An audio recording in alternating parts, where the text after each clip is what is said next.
What up, what up? This is David from the 5-6 Kings. And guys, as I'm sure you're well aware, we're in the midst of a war. It's a brutal war. Lives are being lost. Reputations are being tarnished. But Subway will prevail. Subway always prevails. You guys see what Domino's is doing right now? Domino's has commercials. Like it's just fucking pathetic what they do on TV. Like the whole money and we'll fix your potholes, all that's all old shit. Now they're like, hey, will you please come help us? Like we have to, look at this person works for us. They tell them how great it is. And they're like, yeah, it's great. Come work here. And like, yeah, see, it's great. Maybe you'll own a Domino's one day. You're not gonna own a Domino's one day. All right, like 3% of Domino's employees end up owning a Domino's. And they're like, did you know that 70% of our franchise owners started as a delivery driver or a fucking pizza cook? And it's like, all right, great, but like what percentage of your delivery drivers and pizza cooks own franchises? And it's fucking low, I'm sure. Where are those numbers, Domino's? You're just fluffing the numbers. You know what Subway does? Subway does fucking nothing. Subway just sits back. And then Tom Brady released a statement. He's like, you know what? I've been eating so much breadless bread from Subway. I'm coming out of retirement. I'm going to win another Super Bowl because Subway has given me the ability to do so.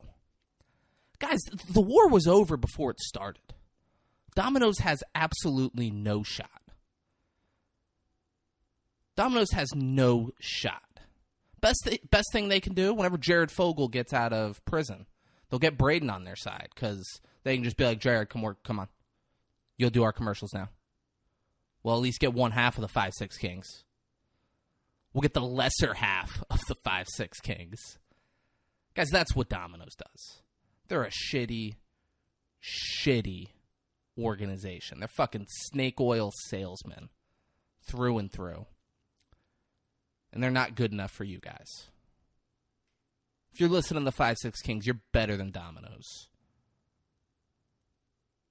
If you're listening to the 5-6 Kings, you know that Subway is good enough for Tony Hawk. Tony Hawk, real quick.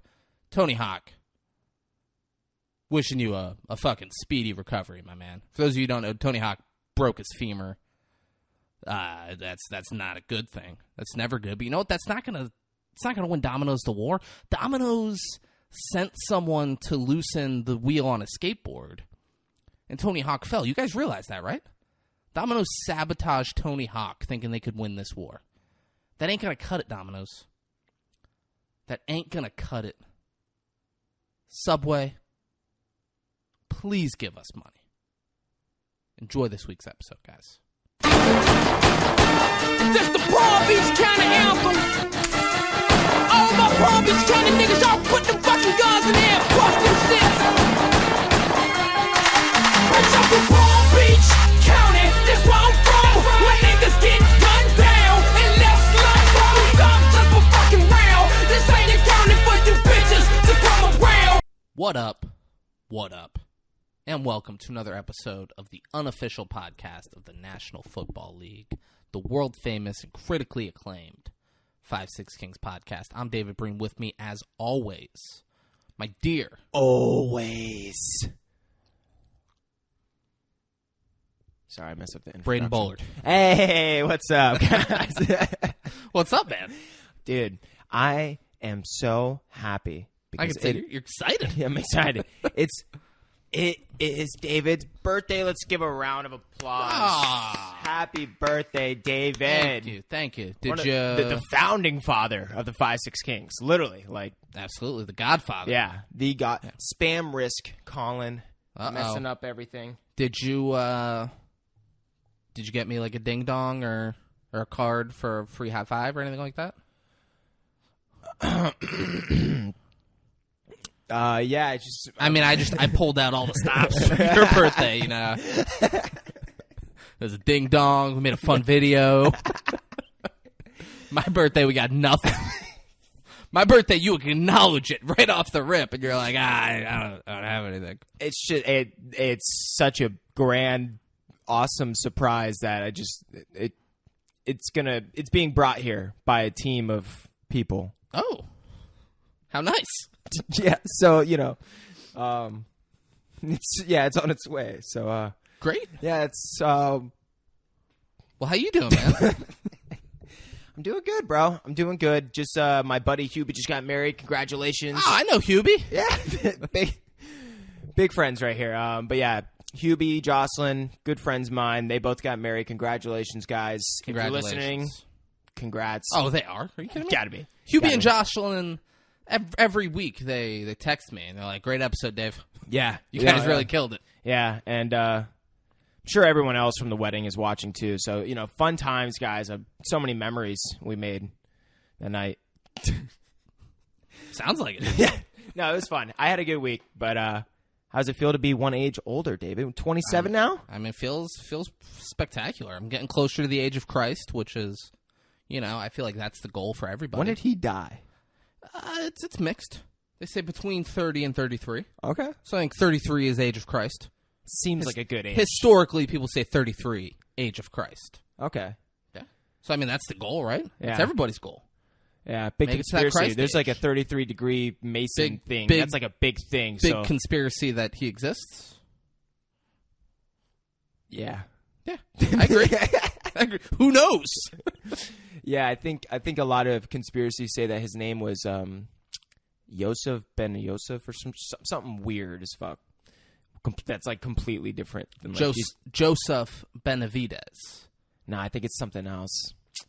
It's not Joseph Benavidez, the UFC like flyweight fighter who stuck around in like the top 10, never quite won the belt, challenged a couple times, never got over that hump. That sucks. Yeah, it's not him. Nah, not him though. Well, good. Yeah, Good. yeah. But David, that beard, it's coming in strong. Yeah, man. Like people are probably watching right now and they're like, "Oh my god, who's that man?" Like if you compare from last week, mine's gone nowhere, and his was just doubled in size. Everyone's like, "Who's that man sitting next to Braden on the couch?" I know. I'm the fucking toddler being called Bud. Bud, And now he's Buddy. the fucking man. They don't. I'm the man. Yeah. Grown man. Sir. Sir. This is a grown ass man's playground over here. Yeah. And one stays in the head. One stay in the head. God damn it. We didn't play that before we recorded.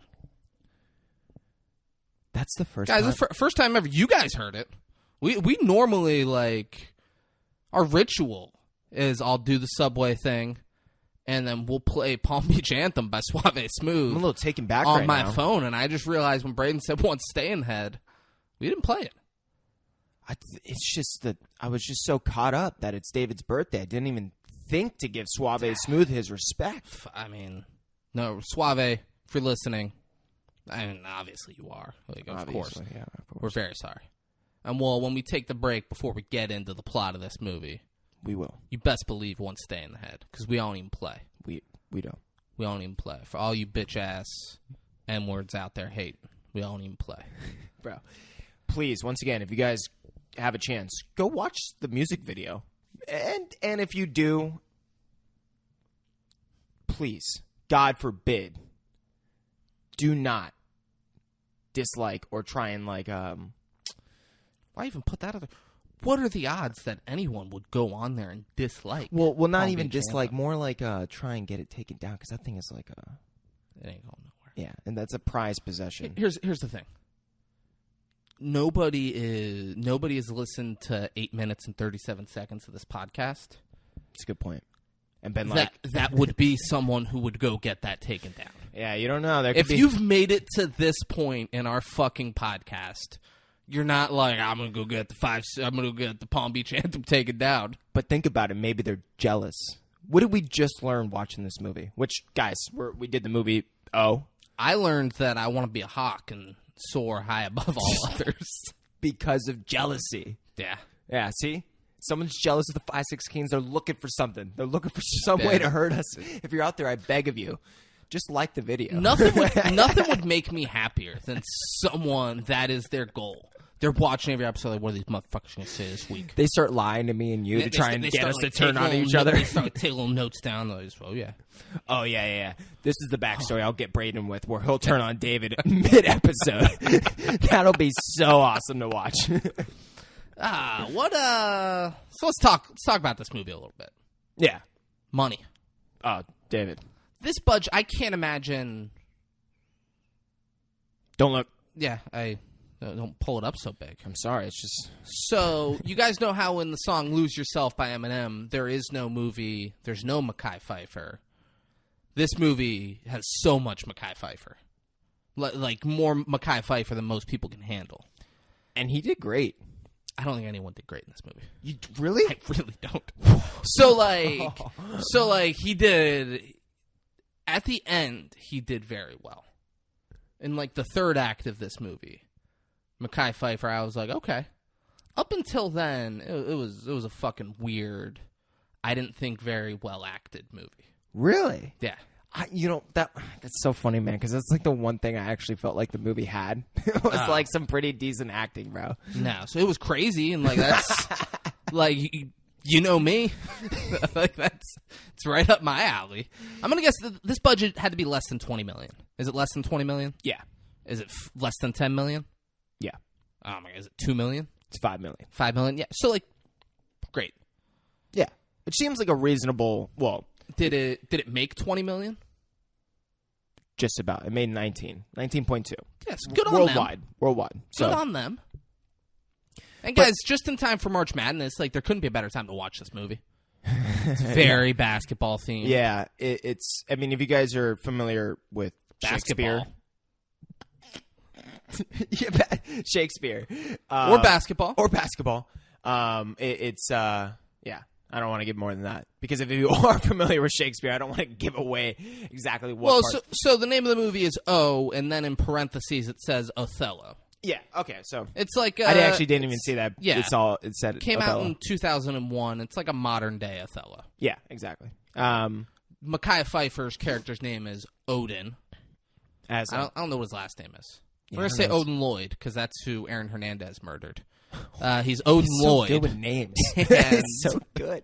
You know, pull it up because if it's Lloyd, holy shit. Odin Lloyd, like 2 L's? No, just pull up the no. So I know who Odin Lloyd is. Oh, you're talking about the just cast. Pull up, the cast, and see what Mekhi Phifer's last name is. James. Odin James. Okay, makes sense. Yeah, would have been great if it was Lloyd. He's supposed to be the LeBron James, back in high school. You know what? Like, no, that's what they were like. Yeah. So it was. He even kind of looked like LeBron in this movie. Racist. No, it's racist. Would you say that if he was white? Yes, he's got like a very stop. I totally think stop. You said he looked like LeBron James. I said, would you say that if he was white? You said yes. No, you wouldn't. I'm saying it's not really racist, but it's not like white. If there was a white guy that looked like a white guy, I would still say that white guy looks like a white guy. I think that I don't know how to say it. Mekhi Phifer. Come on, I've said it like 7 times today. I know, but David, Mekhi Phifer. Mekhi. There is no movie. There's no Mekhi Phifer. You're right. Mekhi, I totally think that he could play a young, at least at this point in 2001. I don't know what he looks like now, but at least in 2001, I totally think that he could have played a high school LeBron James if there was a movie that was made after him or something around that time, which wouldn't play time wise, but you get the point. But you don't think he looks like him at all? I just think like the smile mostly, honestly. No. Okay. I think Mekhi Phifer look like Mekhi Phifer. Guys out there, we always have differences. Let us know, if you think he looks like somewhat like LeBron. If also, not, I'll leave this school right now. Just in the comments of our YouTube video, just comment racist if you think Braden was being racist. Ah, fuck. Just comment. That'll get us a lot of good traction. A lot of people will be like, oh, check this out. A lot of people are commenting racist underneath it. Comment racist if you think Braden was being racist. I got to up the drama and the views. You know what I'm saying? It's so funny. It's like it blows up. CNN's got me like, is Braden really Braden Bullard racist? It just goes overboard with it. He thinks Mekhi Phifer and LeBron James are the same person. He thinks he's the new Joe Rogan. Let's cancel him now. I'm sorry. That was too much. Let's go. Yeah. What are they saying about this movie? What are they saying? Online, yeah. Like the ratings. Oh, like the ratings. Yeah, so, like always, the second thing we do. So, you want to... Oh, yeah. I'll go for... Okay. So, IMDb gave it a 6.1 out of 10. Rotten Tomatoes gave it a 64%. Letterboxd gave it a 2.7 out of 5. And them Google users gave it a 50%. That is the lowest And I am Google score ever. I'm the closest to Google users. Yeah. So guys, like, if you know me, you'll know I loved this movie, like, in parts. It was crazy. It was fucking out there. Yeah. It's not a good movie. Yeah. It's very short, and if you like crazy movies like that, I give it a 5.5. Okay. Because it's not like, I didn't watch, I was like, this is great. I watched, there were parts where I was like, this is fucking crazy. Yeah. Which is up my alley, but it's not a good movie. There's nobody I'd be like, oh, you have to go watch O. Yeah. You have to watch. You'll love it. I do agree with that. I give it a 5.7. I think they did a really good job with making you feel certain way. Like, the way they wanted you to feel, I felt like that's what you ended up feeling at those times. Like, I feel like they did a good job with accomplishing what they wanted you to feel. And I also felt like the actors did a pretty good job for what it was, especially all these talented actors that are successful, young in their careers. And yeah, I felt like it was like still a decent runtime for the movie. But once again, if you're familiar with Shakespeare, there's, even though things come full circle, I guess, like in the way it's said in the film or whatever. But I don't know. I don't want to give anything away. There is no movie, there's no Mekhi Phifer. It's like I'm trying to dance around things without spoiling anything. But I'll kind of recap more so at the end. But yeah, I felt like it was pretty decent for what it was, as like a modern day Shakespeare kind of thing. Thought it was pretty decent. 5.7. Just because is an F. Yeah. So not pretty decent, but like it's decent for what it is, but like would I want to go watch it again? You know? No. Would you like overly like, oh, you got to go watch the O? No. So seriously, like, I might watch it again. Like, don't get me wrong, like, cuz like it's bananas at times, and I like that kind of stuff, but it's not a good movie. Yeah, and I didn't say that. It is. I can't imagine, like, times. Let's talk awards. I can't imagine they're raking in the awards. No, there was like 2 awards. I think they were just nominees too. Yeah. So actually, 1 win, 1 nominee.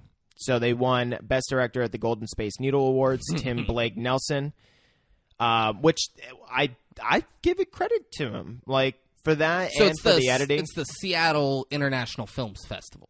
Yeah. The Golden Space Needle Award is what it's called for Best Director. And then he also was nominated for the Tokyo Grand Prix at the Tokyo International Film Festival. Tim Blake Nelson. So, good for him. I felt like it was pretty good, and I felt like they did a good job editing, and it wasn't over drawn out. Like, it was a pretty good time length for the film and everything. So, who was in charge of... I didn't like how many times we joined a conversation mid-conversation in this movie. Who's in charge of that? Because if it's him, he should not have been nominated. There's like 5 or 6 times where like it'll be 2 characters talking, and then they'll just be at a different location in the middle of a different conversation. And you're like, what happened there? Yeah. How'd they get outside? And why are they mid-conversation? Yeah, that could be a multitude of things. I mean, it could be... They didn't get enough shots that they should have to pair together. Maybe they did, and they chose that editing. I don't know. That could also be in part the editor, but the main director is going to be watching usually the editor the entire time and like helping make like the final decisions as to how it should be edited and stuff. You would think it's his movie. You would think like so. Yeah, it's probably on part of him, unless they just for some reason didn't get the shots that they needed to, and they had to cut from there to there, kind of thing. Yeah, I don't know, but still should. Part of blame should be on him no matter what. Yeah, and if you do that once, I'm okay with it.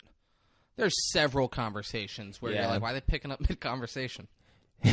Yeah, you are. Why does it add to it that they're now outside in the middle of a different conversation? Yeah.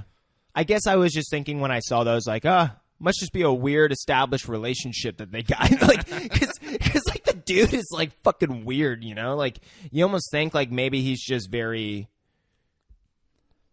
I don't know, just not connected to these other people to where you would pick up a conversation 20 minutes later or 10 minutes later, whatever it was, you know? Not connect. Dude, he's a absolute sociopath. That's what I'm saying. Yeah. 1,000% he's a sociopath. In the beginning, I always feel like I'm saying bullshit because I'm trying to dance around things without like trying to spoil anything. Hugo, guys, he's one of the main characters. Sociopath. He's a sociopath. Out of his fucking mind. Yeah. So then, like, that's why I'm like, oh, maybe. I don't know. Yeah. But yeah, you're right though in the same essence. All right, we guys, we're gonna take a quick break. Daddy's got to take a shit. Oh yeah. And then we'll be right back, and we're gonna dive into this fucking movie, guys. It is wild. You're gonna love it. Oh yeah. Stick around while you wait. If you haven't been to Subway today, what are you waiting for?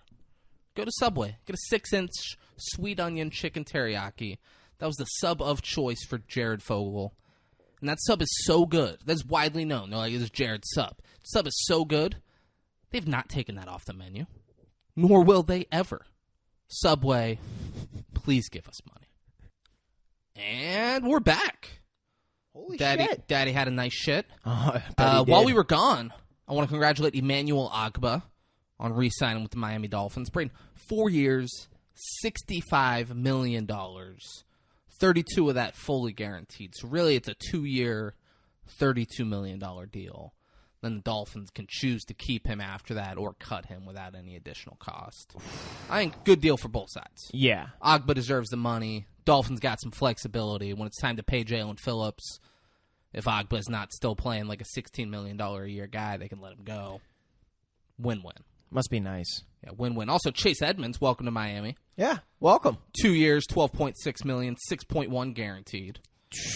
Dolphins making some moves. Let's see what else they do. But yeah. Happy legal tampering. Also, like these happened, the legal tampering period started at noon. So Agba makes sense. He was already, they've been negotiating with him for a while. Okay. Chase Edmonds, they weren't allowed to start negotiating with him until 12 o'clock noon today.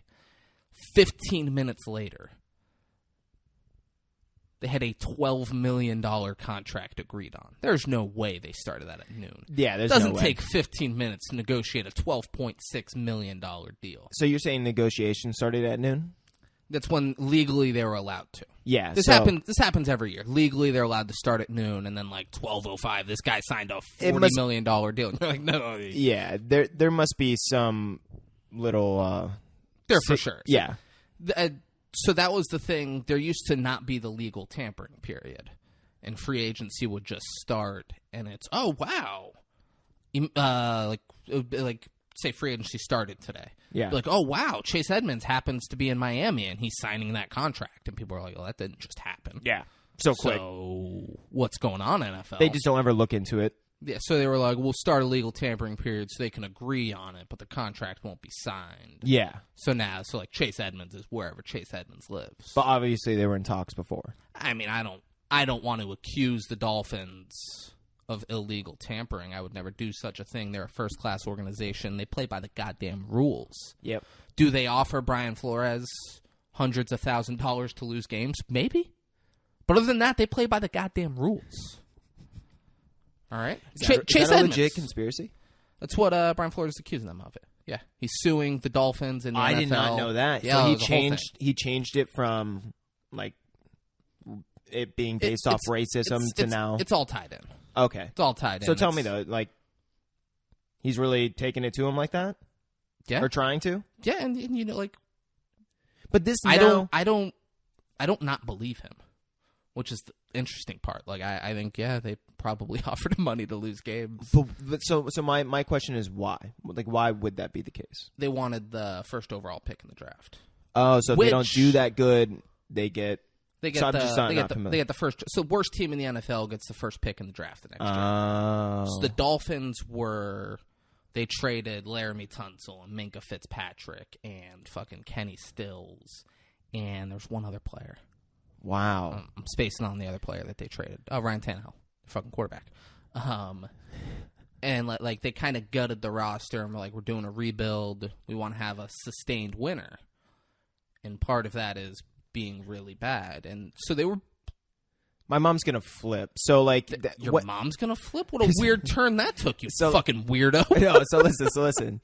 So my mom, even during like the Super Bowl, was like, "Oh yeah, I think I know who's gonna win because of like conspiracies about like the NFL being rigged. And I was just like, I was like, bro, what are you talking about? Like, you really think these guys were knocking the fuck out of each other? Like, you think they could fake this interception or this caught pass one hand and all this and that? So they can't do any of that. No, exactly. But I didn't know that there was coaches that were trying to throw the game, like, by calling maybe bad plays or something like that. Brian Flores refused to do that. Okay. And as a result, the Dolphins went 5-11 with Brian Flores is a fucking good coach. Yeah. Dolphins went 5-11 in 2019 with a roster that should not have won a single football game.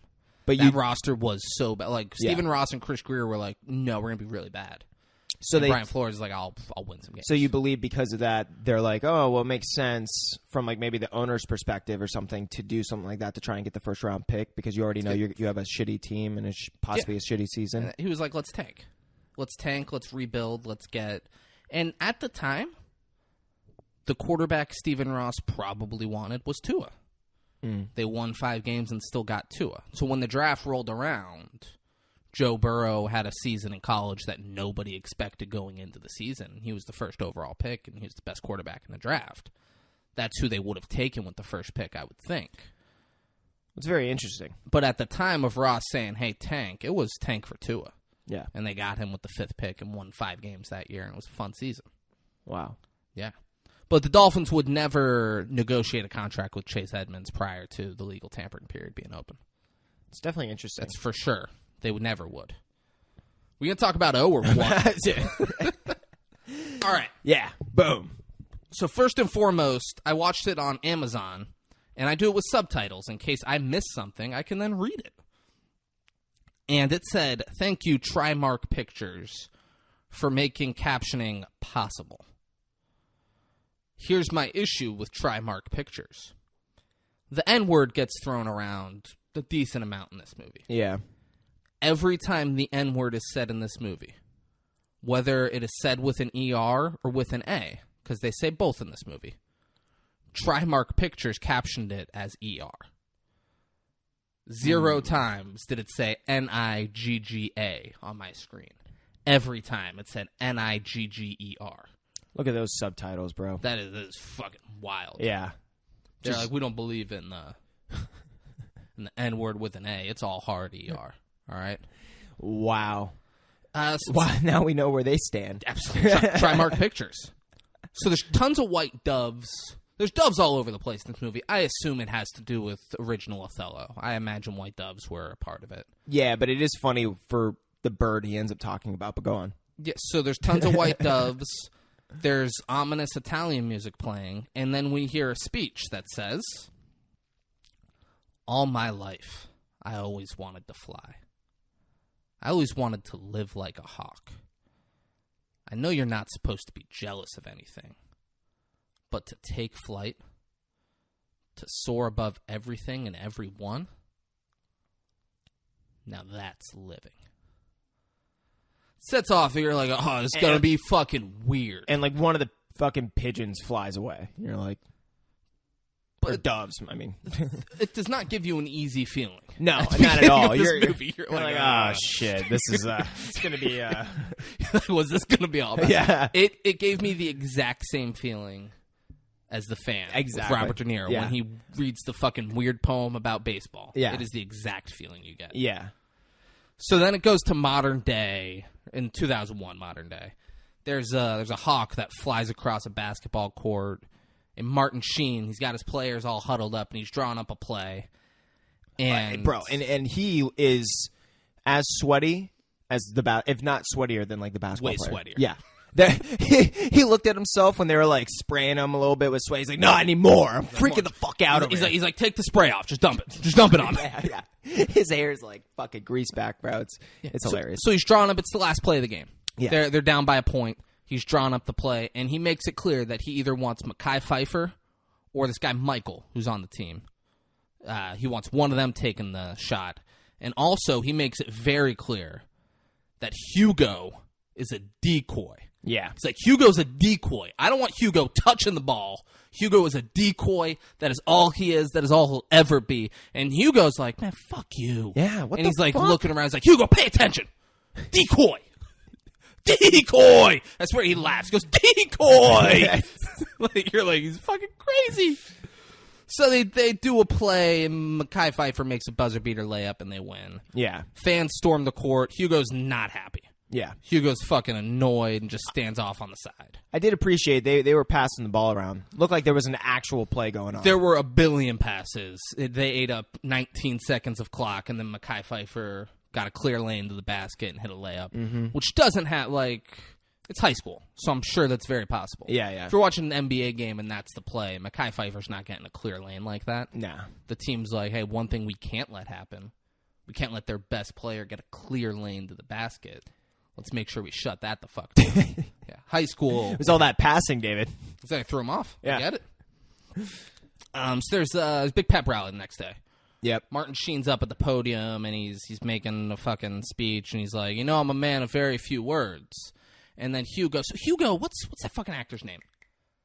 Oh, dude. He's Pull it up. Pull it Yeah. up. You got your computer right there. Your computer, IMDb is not far behind. That's us. Yeah. It's an actor. He's in Pearl Harbor.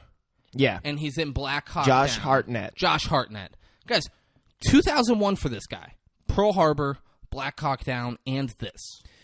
He had 3 movies where he's one of the main characters in. Come out in the same year. The epitome of like... 2 of them big blockbuster war movies. The other one, this fucking nonsense. Dude, like, when you have a year like that, you honestly... You're set for fucking life, bro.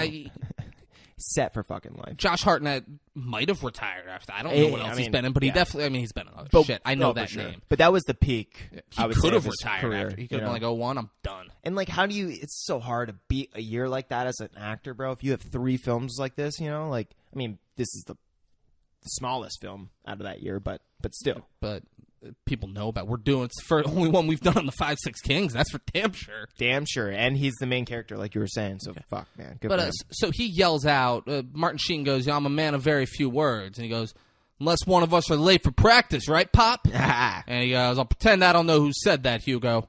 He called him Pop, though. That's the thing we wanted. Like, he's Martin Sheen's son. Yeah, we want to make that like okay. Mm-hmm. He said we finished Martin Sheen's like we finished the regular season in first place. We got home court throughout the playoffs, and it's all because of one man. He's our unanimous team MVP. He'll be a USA Today Player of the Year. Mekhi Phifer, ladies and gentlemen. And the crowd goes crazy. He goes, Mekhi is going to lead this team to their 20th state title in the 115-year history of this school. And everyone goes fucking wild. Mekhi Phifer gets up on the thing. We see Julia Stiles in the bleachers, by the way. And the guy sitting behind her is Michael. We come to know him. And he, like, grabs her. He's like, that's your guy. That's him. That's the man. And Mekhi Phifer gets up and he's like, it's great. It's an honor. But none of this would be possible without the man with the hands. Michael, get down here. God damn it, Michael, get down here. And he's got a second MVP plaque. And he gives it to Michael, and they hugs. They're co-MVPs. Then they kiss. Yeah, I mean, they should have. They fucking should have. It's group hug. Yeah. Hugo was out. Yeah, with the coach, too. Big group hug. Martin Sheen's in on it. They're almost like jumping up like, and I down. love you both. So ridiculous. He's like, I love you both so much. Yeah, it was like a long-lost father just found. Hugo is fucking steaming in the crowd. And then, did you say that, too? That the coach thought of Odin or Mekhi as his own son. He said he's not just a player. I think of him as my own son. Yeah. That's a big part that I missed. Yeah. But very big part. He was so passionate about it. He's like getting choked up. He's like a son to me. Then I love this kid so much. Then you see Josh Hartnett in the fucking stands, and he's just... Hugo's like, man, he's beat up. Fuck them. Yeah. We're now at like a school dance. Mekhi Phifer and Julia Stiles are fucking grinding. Yeah. They're dancing real sexy. Hugo's making the rounds. He gives Mikey a hug. He goes over, gives Mekhi Phifer a hug. And then he walks over to Fulton from the Miami Ducks movies. Yep. Fulton Reed. Here we go. Puts his arm around Fulton, and he's like whispering to them. And then we join them mid-conversation over on the other side of the room. Tell him, David. Mid-convo. And Fulton's like, I don't get it. How are you going to get me and Julia Stiles together? Look at them out there grinding. He's like, and Hugo's like, they're breaking up. He's like, no, they're not. They're grinding. people who are breaking up don't grind like that. Yeah. Fucking ridiculous. And he's like, I'm going to get them to break up. And then Fulton's like, I thought he was your friend. He's like, that's the genius of it. He's like, I want to make him think we're boys. But really, I'm just driving a fucking wedge between you and Julia Stiles. And you're like, holy shit. This Hugo guy, he's out He's there. a fucking Just piece immediately, of shit. you're like, all right. And he's like, you know what a utility man is? Huh, Fulton, you know what a utility man is? He's like, I rebound. I shoot. I can play guard, forward, power forward. You name the fucking position, and I play it. I'm the MVP of this team. I've been setting screens for that piece of shit for 4 years. And he shares it with Mike, a fucking sophomore. Are you kidding me? This is the only time I actually agreed with this. I was like, you know what? He's a fucking senior. He's been doing the dirty work for Mekhi Phifer and he's been for 4 setting years. up, Mekhi for all the shots. Like without him, none of this shit would play the way it is. And ask Steph Curry, Klay Thompson, who's the most important person on the Warriors. It's not Draymond Green, but they fucking say Draymond Green every time. They're like, Draymond's doing the dirty work. He's down there in the post. Ask the Miami Heat, who's the most important player on the team. It's not. I love Bam Adebayo. It's not Bam Adebayo. Tell him, David. It's Jimmy Butler. Jimmy Butler's like, it's Bam, dude. Like, the whole team runs through Bam. We need him to. Bam's great. Jimmy Butler's the best player on the fucking team. Like, that's not really up for debate. Yeah. But, like, you give respect to the guy who's doing the fucking dirty work. No, yeah. Ask a quarterback, who's the most important person? It's my left tackle. It's my center. Yeah. It's my right tackle. That's what a fucking good team, that's what a star does. That's why Mekhi Phifer will never be a star. God damn it, David says it the best. You know, he just gets right to the point, doesn't leave anything out, and says it crystal clear. But we then see Mekhi Phifer and Julia Stiles. They run off to go fuck, presumably. Presumably. We then join Hugo and Fulton mid-conversation at a new location. Because they're just bouncing all over the place, you know? And Fulton's like, fucking Hugo's like, come on, don't be a pussy. You got to do it. And he's like, he's going to boot me from the school. And he's like, we're 2 blocks away from the Fulton Reed Senior Library. Your dad fucking built this school. All right? You think you're going to get kicked out over this? Do you know who the fuck your dad is? Yeah. Grow some goddamn balls and do it. And he's like, all right, fine. Yeah. And then he flips. Oh, he's like, do you want to be with Julia Stiles or not? And he's like, I do. I really do. So he flips open and makes a call. Hugo's like, they're out in front of this house, and Hugo's watching. He's like, yeah, answer the phone. Like, what the fuck is going on here? And the dad from Home Alone answers it, and he's the dean. He's Dean Vrabel. And he's like, something's been stolen from you, sir. And he goes, what are you talking about? Who is this? He's like, your daughter's been stolen. And I was like, what the that's such a weird way to put it. Love it. I love it. That's the best way it could have been put. It's the best way it could have been put. But, like, for what you're actually trying to get by. Yeah, it's insane. It's, like, insane to say that compared to being like, yeah, I think your daughter was raped. Well, we're not there yet. We don't know that that's what it is. Come on. I'm sorry. Yeah, that's what he called and said. See, there's so many things I'm trying to say. I'm like, fuck, I'm always going to spoil something if I say anything. Yeah, no, it's crazy. Your daughter was stolen. He was like, stolen? What's that mean? Like, oh, she was sexually assaulted? Kidnapped? Jesus Christ, man. Say that. Yeah, right? Oh, my God. But he connects the dots. So we're in the locker room. Martin Sheen's like fucking dude. He's all over the whiteboard. He's screaming at everybody. This must have been the most exhausting character for Charlie Sheen. He is fucking Martin Sheen. Martin Charlie Sheen. Sheen's Yeah. My bad. Martin Sheen. He's fucking. He's manic up there. He's like, you gotta do this. You guys are dragging ass in the fourth quarter. When I say I want to just swing around and do this, you gotta do this. And he's like, Hugo, come on, you gotta be better. And he's like, I'll be all right. He's like, you'll be all right. And he throws a piece of chalk at him. He's like, you be better than all right. Everyone's looking at Hugo. He's like, don't look at Hugo. You look at me. You're like, what the fuck? Dude, I'm telling you, that shit was improv, and he was. That took 10 takes to the point to where the director's like, "You're not. I need more from you, Martin." He's like, "Oh, you want more? We'll take it from the top. Just fucking roll it. And starts throwing shit at people. They look. He's like, "Don't fucking look at him, bro." And then the director's like, "Yeah, that's what I want." They nailed it. That's what I want every fucking scene, Martin. Martin's like, all right. And that's what you get from every scene from Martin. That's what you get. So Home Alone Dad walks in, and he's like, "Oh, Home Alone Dad, how are you? Let's go to my office." You're welcomed here. He doesn't. You're welcomed here. I wish you would have been like, "Oh, Oh, like straightens his ties." Like, how do you do? This is very nice. Yeah. They go into Martin Sheen's office, and you could kind of tell this is like Martin Sheen's fucking castle. Like, he's the king. That's how he's acting. So, well, just to be like, you are welcomed here. Yeah. It's like such a weird. Your presence is behold to me. I don't even know what the fuck I'm saying now, but. As they go into his office, and Home Alone Dad just cuts right to the chase. He's like, "You raped my daughter. You raped Julia Stiles, and I have a witness." And Mekhi Phifer's like, "I didn't fucking rape her." He's like, "Talk to Julia Stiles." He's like, "If she says that's what happened, I'll leave this fucking school." Yeah. And he's like, "No questions." I mean, I think if she says that's what happened, you'd go to fucking prison. I don't think you get to just leave the school for raping somebody. My I thought don't went think there they're too. like, you leave, you don't ever come back. Yeah. He's like, "Oh, okay." Home Alone Dad, Mekhi Phifer, he's kind of disrespectful. He's like, "Man, it's bullshit, blah, blah, blah." Home Alone Dad, like, brings up his drug history. Which is, I felt was "I'm weird. clean. Like, test me." How did he, I mean, maybe he just did background work. He's a fucking dean of a super expensive. Guys, so True. this is like a expensive private school where it's co-ed and they all live there on campus.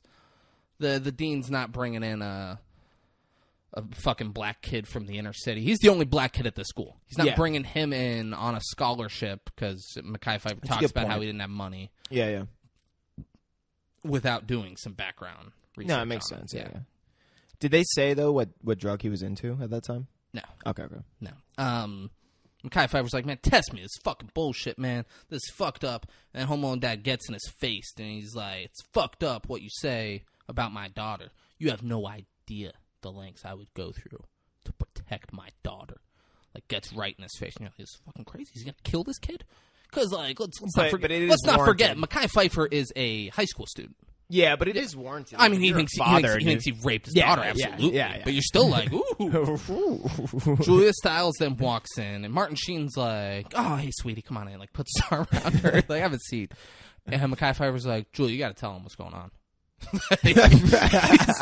he's like, "I'm being accused of rape, right? Like, this is wild." Yeah. He's like, "Tell him." And then she looks at Home Alone Dad. Home Alone Dad turns his back on Mekhi Phifer and just looks at Julia Stiles, like, in between them. Well, there was a point when he did, right before he did say, he, like, gave a second look, which I actually appreciated from Home Alone Dad, because you wouldn't trust your back to this guy that possibly raped your daughter. So he gave him, like, a second look, which I somewhat appreciate. But I wouldn't even have kept my full back. I would have stand, like, sideways. That's your trust issues. You don't exude the power that Home Alone Dad has. Home Alone Dad understands he's untouchable. I guess you're All right. I guess you're right. Mekhi Phifer doesn't do shit. He's going to sit in that chair. Home Alone Dad gives him his back. He's like, "Fucking do something." Yeah. I'm begging you to do something. Just fucking touch me. He's like, "Please, see what happens. See what happens." I guess you got a point. And he looks, Julia Stiles like, "We don't keep secrets from each other. You never lie to me. What happened? Did he force himself on you?" And Julia Stiles goes, "We've been together for 4 months." And he goes, "Been together? What's that mean?" And she's like, "That's none of your business."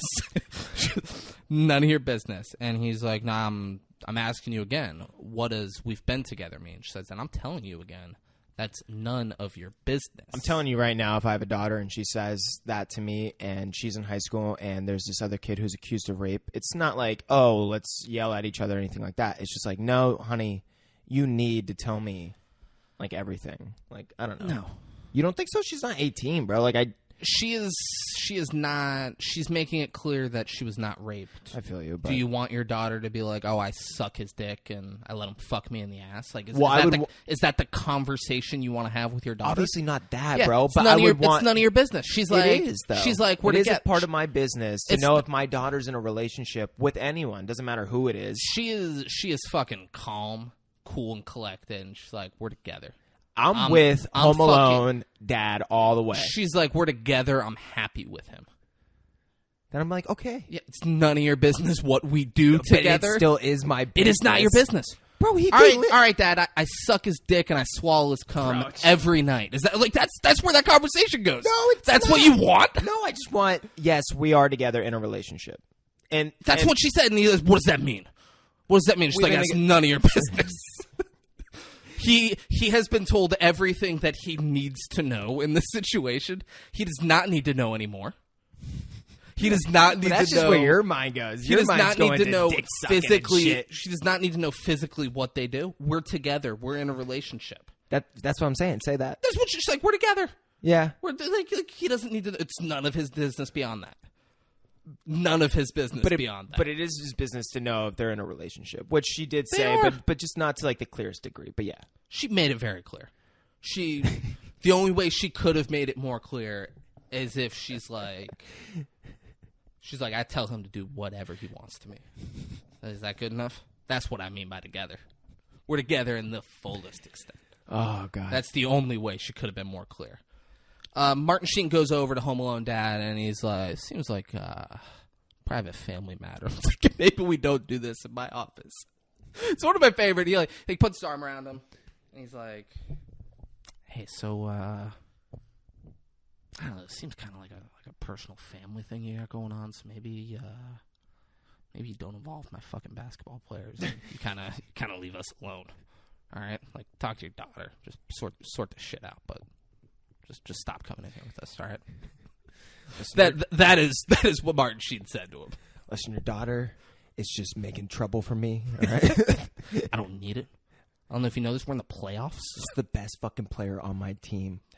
I don't give a fuck what you need to do to put your daughter in line. Just changes it. He does say that Mekhi Phifer's a good kid. Yeah. And Martin Sheen and Julia Stiles leave the room. Which is weird. Why would you leave them two together? That's the weird group to leave. Yeah. But then Odin, or Mekhi was like, sir, I love your daughter so much. What we have is beautiful, and I would never harm her or anything like that. And Home Alone Dad says, that little snow bunny lied to me. What the fuck makes you think she's going to be honest with you? But once again, though... Do you know what a snow bunny is?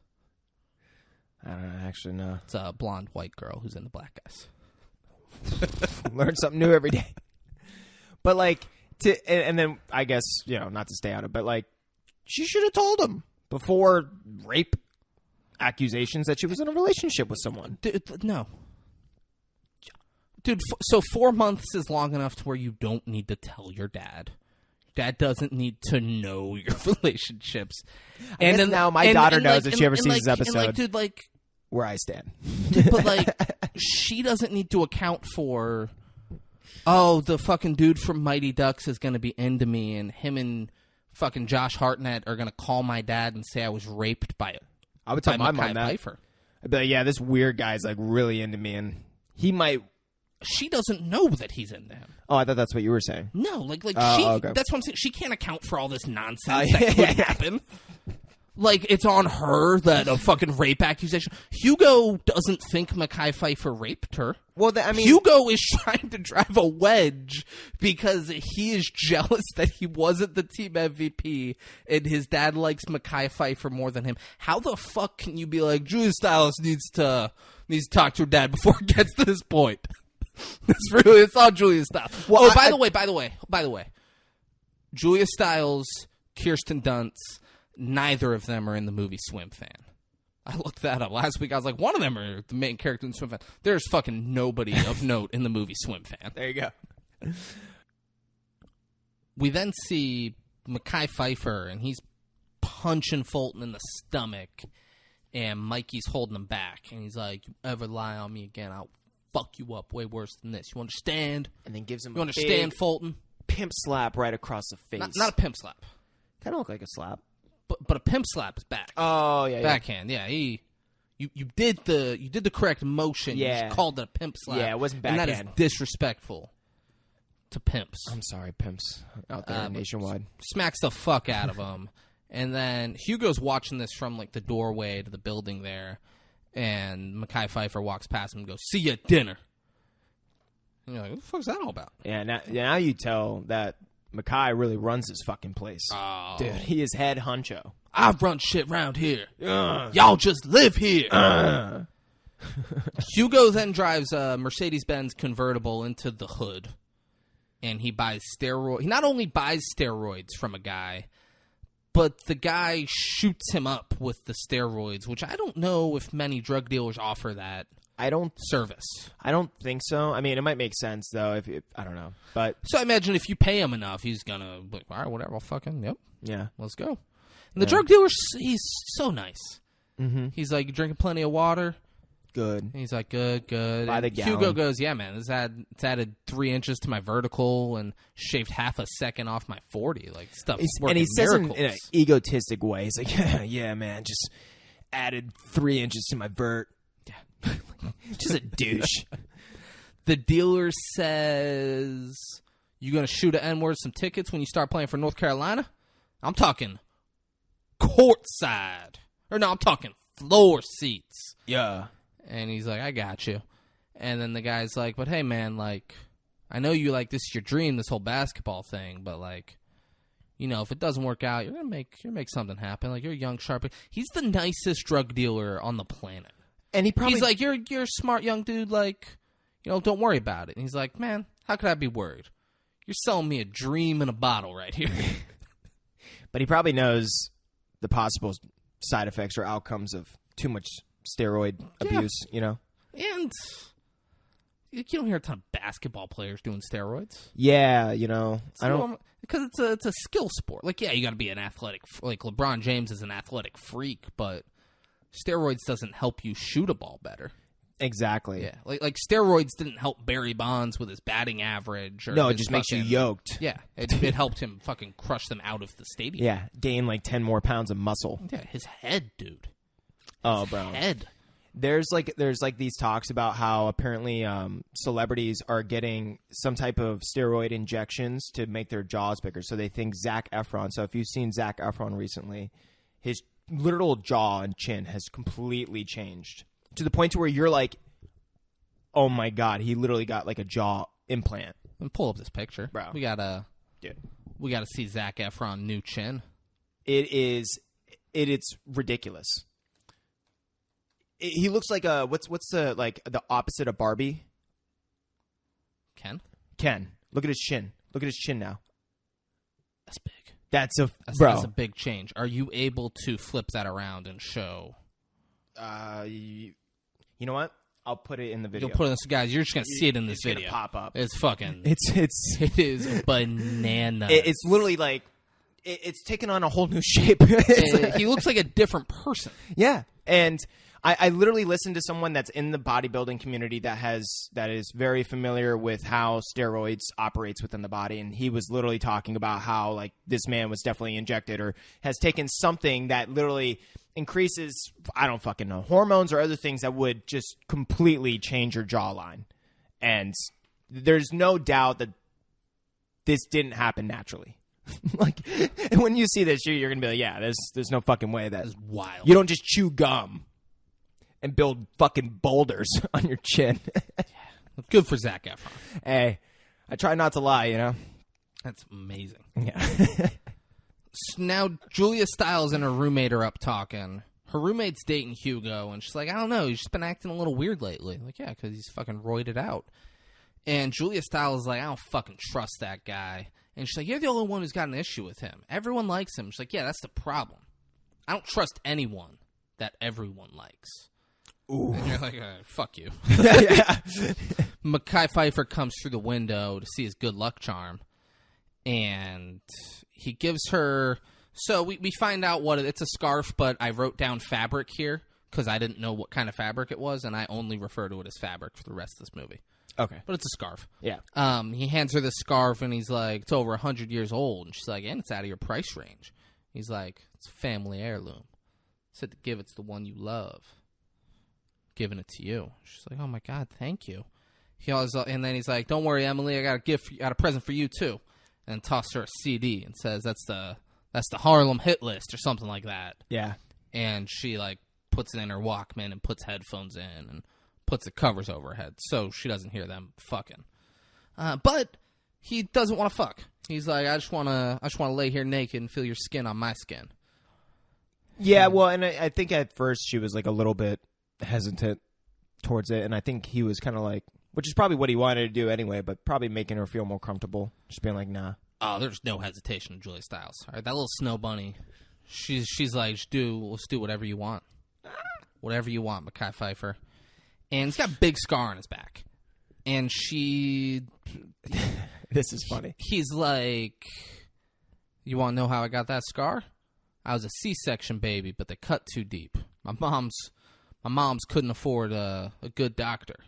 And she just looks at him and she's like, really? And then he laughs. He's like, I fell off my skateboard. I'm like, fuck. Julia Stiles then is like, my dad acts all tough, but he's just a scared little boy. He's not a real man like you, Mekhi Phifer. And he's like, yeah, I get scared sometimes. She's like, you don't get scared. He's like, I was scared, first time I talked to you. She's like, no, you weren't. Second line out of your mouth was, you got a man? He's like, I said I was scared. I didn't say I couldn't handle the pressure. Ooh. And you're like, Mekhi fucking gets it, man. Yeah. And they're all cute for a little bit, saying cute shit, and then the conversation just gets weird, fucking insane, takes a huge left turn. Yeah. Mekhi Phifer starts using... And they stay on it. It's just weird how they just kept the scene going. He starts using the N-word, and Julia Stiles is upset because she can't use the N-word, even though her people invented it.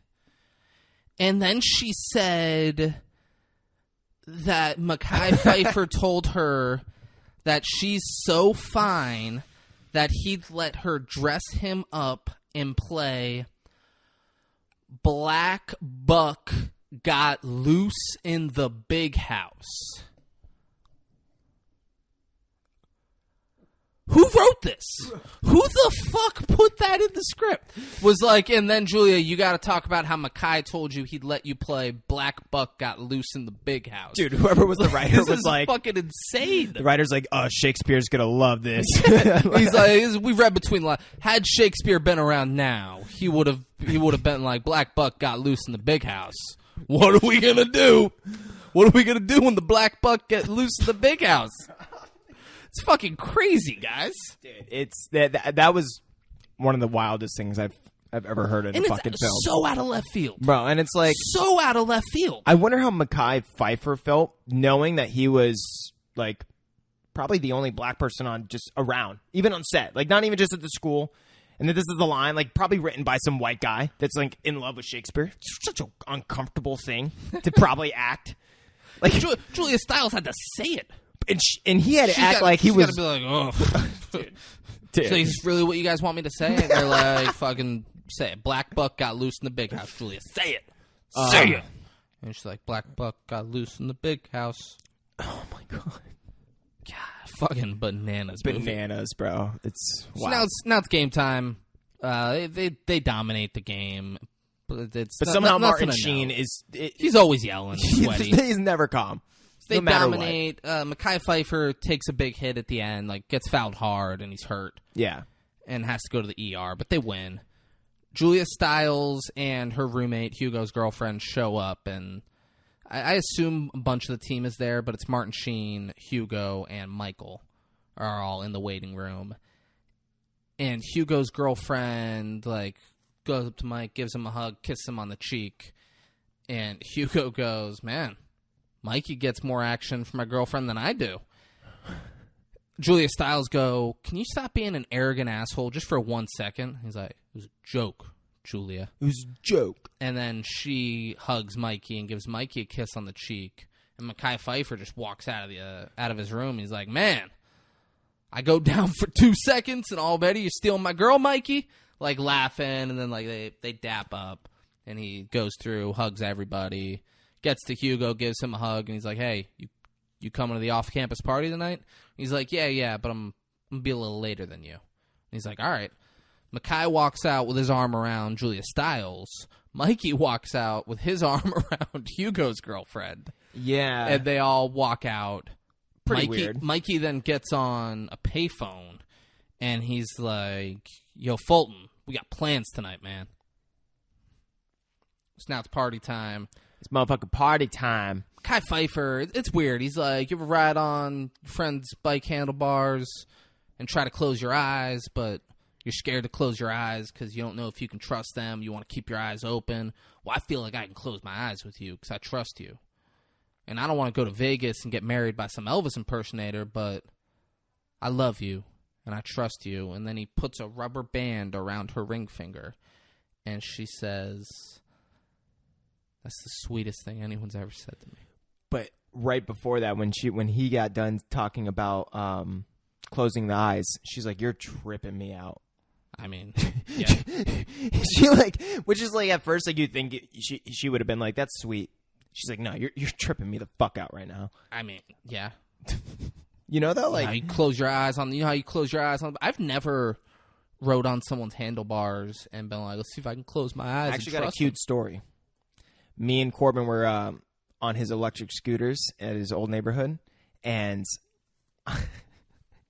I closed my eyes riding the scooter. Like, we weren't on the same scooter. We were on two separate scooters, but it was just such an open road. I'm like, there's no way I'm going to crash or do anything stupid. I'm just going to close my eyes for a second. Just be in this bliss of just on a scooter, you know, electric scooter. I hear you. Sounds great. great. I open my eyes, and I'm about to go, and I'm like, we're going like 20 miles per hour. Like, these are pretty fast electric scooters, maybe probably like 10, 15. And I'm about to hit a mailbox. I'm like a foot away from a mailbox, about to run straight into this mailbox.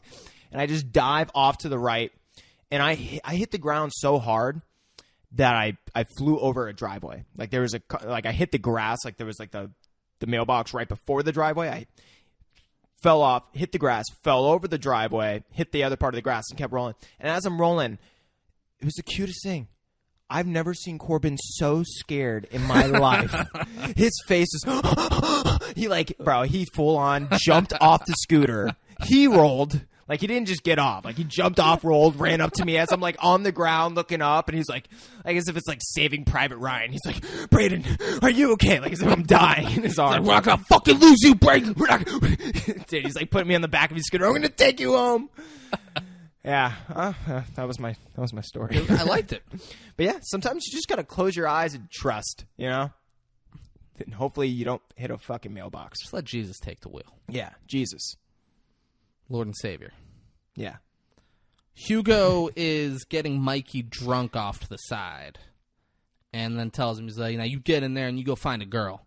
Yeah. And Mikey's like, all right, we'll go find a girl. You're right, yeah. Hugo then tells Fulton, mid-conversation, he's like, this is how you get Julia Stiles' attention, all right? Get your honky ass over there. He literally says that. He says honky. He said, get your honky ass in there, all right? You want to be with Julia Stiles or not? This is how you're going to do it. Get in there. And he's like, all right, I'm going to do it. Fulton then bumps into Mikey, who's talking to some little hottie. Yeah. And Mikey goes, he's in the middle of saying, he's like, and it's just all about teamwork, you know? That's what he's saying to the girl. And then Fulton bumps into him. He's like, excuse us, Fulton. Fulton goes, excuse us? He's like, yeah, we're talking. And he goes, what? Talking about what? Like, you diagramming a fucking basketball play? Wiffle brain? And Mikey goes, which, good on him. Yeah. Like, that was great. Mikey gets angry. He's like, fuck, you just call me? And, like, starts pushing him. He's like, I don't give a fuck who your dad is. And starts, like, hitting him, and they're fighting. Yeah. He's beating the shit out of him now. Yeah, Fulton picks up a bottle, and he's talking shit. He's like, my basketball fucking gonna do. Let's go. Mekhi Phifer and Hugo are over there kind of separating them. Mikey gets around them and tackles Fulton and hits him a couple times. And when they break him up, you see that the bottle broke and Fulton was cut in the stomach. And when I saw that, he's bleeding a good bit. Yeah, I thought, oh, he's gonna die. Yeah, that's what I thought. Yeah, he doesn't die. No, yeah, it's fine. The next day, Martin Sheen, they're in his office, and he's like, so this kid loses a fucking pint of blood. None of you have anything to say about it? And then he's like, Hugo, what happened? Hugo's like, dude, Fulton was starting shit. He's been trying to start shit all year. It's not Mikey's fault. And he goes, who threw the first punch, Hugo? He's like, Mikey did, but it's not his fault. His fucking Fulton was pushing him. He's been starting this shit. And then Martin Sheen walks over And he's like, it's not his fault. He had a few too many beers. And Martin Sheen goes, I didn't hear that. I did not hear that. Do you understand? And they're like, yes, coach. Like, he can't know that they're drinking. Yeah. He's like, I didn't hear that. He then walks over to Mikey, and he's like, you can practice, which is a privilege. You're going to be suspended at least 2 games. He's like, you fucked up. He's like, you have tarnished this team's legacy. And look at Mekhi Phifer over there. He chose to share the MVP award with you, and this is your thank you. You make me sick. All of you're overprivileged ass. He's like, all of you get out of my office. Yeah. Mekhi Phifer and Mikey leave right away. Hugo stands in the doorway, and Martin Sheen goes, there a reason you didn't leave? And Hugo goes, no, Pop. And then Martin Sheen just starts fucking knocking everything off his desk and screaming, and then sits down. And then he walks out. Yeah, Hugo, there's like a waiting room to the basketball coach's office. Yeah. There's no secretary. I don't know why there's a waiting room. But he walks like to the other room and stands at the door for a second, listens to Mekhi Phifer tell Mikey how much he fucked up. And then he walks out. Yeah. Now it's dinner time at the Sheen household. Not a fucking word basically being sent. For a while. It is just quiet. And then Hugo goes, would you have suspended Mekhi Phifer if he got in a fight? Martin Sheen goes, I'm eating right now. And then this is the only time the mother comes into play. She just gives a look as if she like somewhat gets what's going on, but just doesn't give a fuck to do anything. Hugo gets up and he goes, I'm going to head back home. Thanks for dinner, Mom. Yeah. Then he leaves. Because he doesn't live there. He lives at the dorms, but yeah, his family lives close. So he gets to have, that'd be a fucking come up. dude. I would like you get to go home and have a fucking home cooked meal. Yeah, maybe I'd still. Because he's in high school. He's not in college. But you think you would want, like, the way they have their setup is like bunk beds and it's a very open room. Like, I would probably just stay living at home if I could. If you're that close and, like, your father's the coach and shit, you know? Like, yeah. Have your own room, privacy. Yeah, but also camaraderie. You're going to beat your meat right above your buddy in the fucking bunk bed. Absolutely. Fulton's his roommate. Fulton ain't going to say shit. Yeah, maybe you're right. Hugo and Mikey are lab partners the next day. No, I mean, Mikey's a sophomore, so Mikey must be really smart, or Hugo must be really dumb. That's a good point. I didn't catch that. Yeah, Mikey's a sophomore, Hugo's a senior. Yeah. And Mikey's freaking out about his parents. Like, they're going to find out, and blah, blah, blah. And Hugo's like, quit being a fucking pussy, man, all right? All right, grow some balls. You're being a little bitch. He's like, be a man, make your own rules. Because when you do that, you'll finally be free. Finally. Then the bell rings, and Hugo looks at Michael, and he goes, you really want back on the team? And Mikey just stares at them. And then they're outside, and we join them mid-conversation. There you go. And basically, so the gist of it was Hugo's telling Mikey, he's like, you got to get Mekhi Phifer to talk to my dad to get you back on the team. And the way you're going to do that, you're going to become best friends with Julia Stiles. You're going to get so fucking close with her. You're going to be her little fucking girlfriend. And she's going to get Mekhi Phifer to do it. And because he's like, Mekhi Phifer won't even fucking talk to me. He's pissed. He's like, that's why you got to get him with Julia Stiles. But it didn't seem like it was like they were at that point. And maybe, I don't know, maybe I just didn't. Didn't seem like who was at that point. That their relationship, Mekhi and Michael. No, to the point where he would have to go from being like best friends with his kid to now trying to be best friends with his girlfriend to try and get him to talk to him. Like, dude, just go and like talk to him. Yeah. You know? So, I mean, like, a healthy relationship, you would never be at that point. Like, I'm going to be friends. Like, I'm going to do the old workaround and become friends with his girlfriend. But, like, I get it. Like, some awkward shit kind of happened where there was a little bit of tension. But you could – it seems like they could have got past – it didn't seem like it was at the point to where he would have to go be friends with a girlfriend kind of thing. That's where Hugo comes into play. Hugo plants those seeds like, here's the only way to do it. It's like, you got one way to do it, and here's how it is. Did he say, though, like, oh, you can't just go talk to Mekhi? No. That's why I wish there was so a little bit. He's like, Mike. So like, I wish there was like a little bit more things sprinkled Mike was into like, man, place. Mekhi won't even talk to me right now. And like Hugo could have been like, dude, just go apologize. Yeah, you're right. Like, make it good with him. Yeah. Instead, he's like, that's why. He's like, go to Julia Stiles. Pour your heart out to her. Chicks love that kind of shit. And then she'll get Mekhi. Yeah. To talk to a coach for you, which is great. He goes, hey. He does his best, like Justin Timberlake. He does his like Justin Timberlake alpha dog. Yeah. He's like, who the fuck you talking to, man? Like, if I tell you something's going to work, it's going to work. Am I your boy? He's like, am I your boy? He's like, yeah, you're right, Frankie. You're so cool. Yeah, I'll listen. Yeah. Okay, I'll do it. I'll help you kidnap that kid. I'm there for you. Yeah, he's like, yeah, you're right, Frankie. Yeah, Frankie. Yeah, exactly. Hugo is then meeting with Hugo's up at the top of this weird stairwell where there's a billion doves, and he's meeting with Fulton, and Hugo stole the hawk. He's like, I got the hawk here. I swear to God, I got a plan with this hawk. And you're like, until this point, so when there was basketball montages and scenes and shit, that the hawk was just flying around the stadium. I thought the entire time up until that point that hawk was like supposed to be some symbolic thing specific to Josh Hartnett. Like I thought he was seeing that, like, oh, I'm the hawk. Like I thought that's what he was saying. I didn't know that was like their actual. And they're like, the Hawks. That's the team mascot. No, yeah, but I didn't know like that was an actual fucking bird flying. And then I was thinking, like, why the fuck would they have the bird flying around mid play? Like that thing could hurt someone. It could just.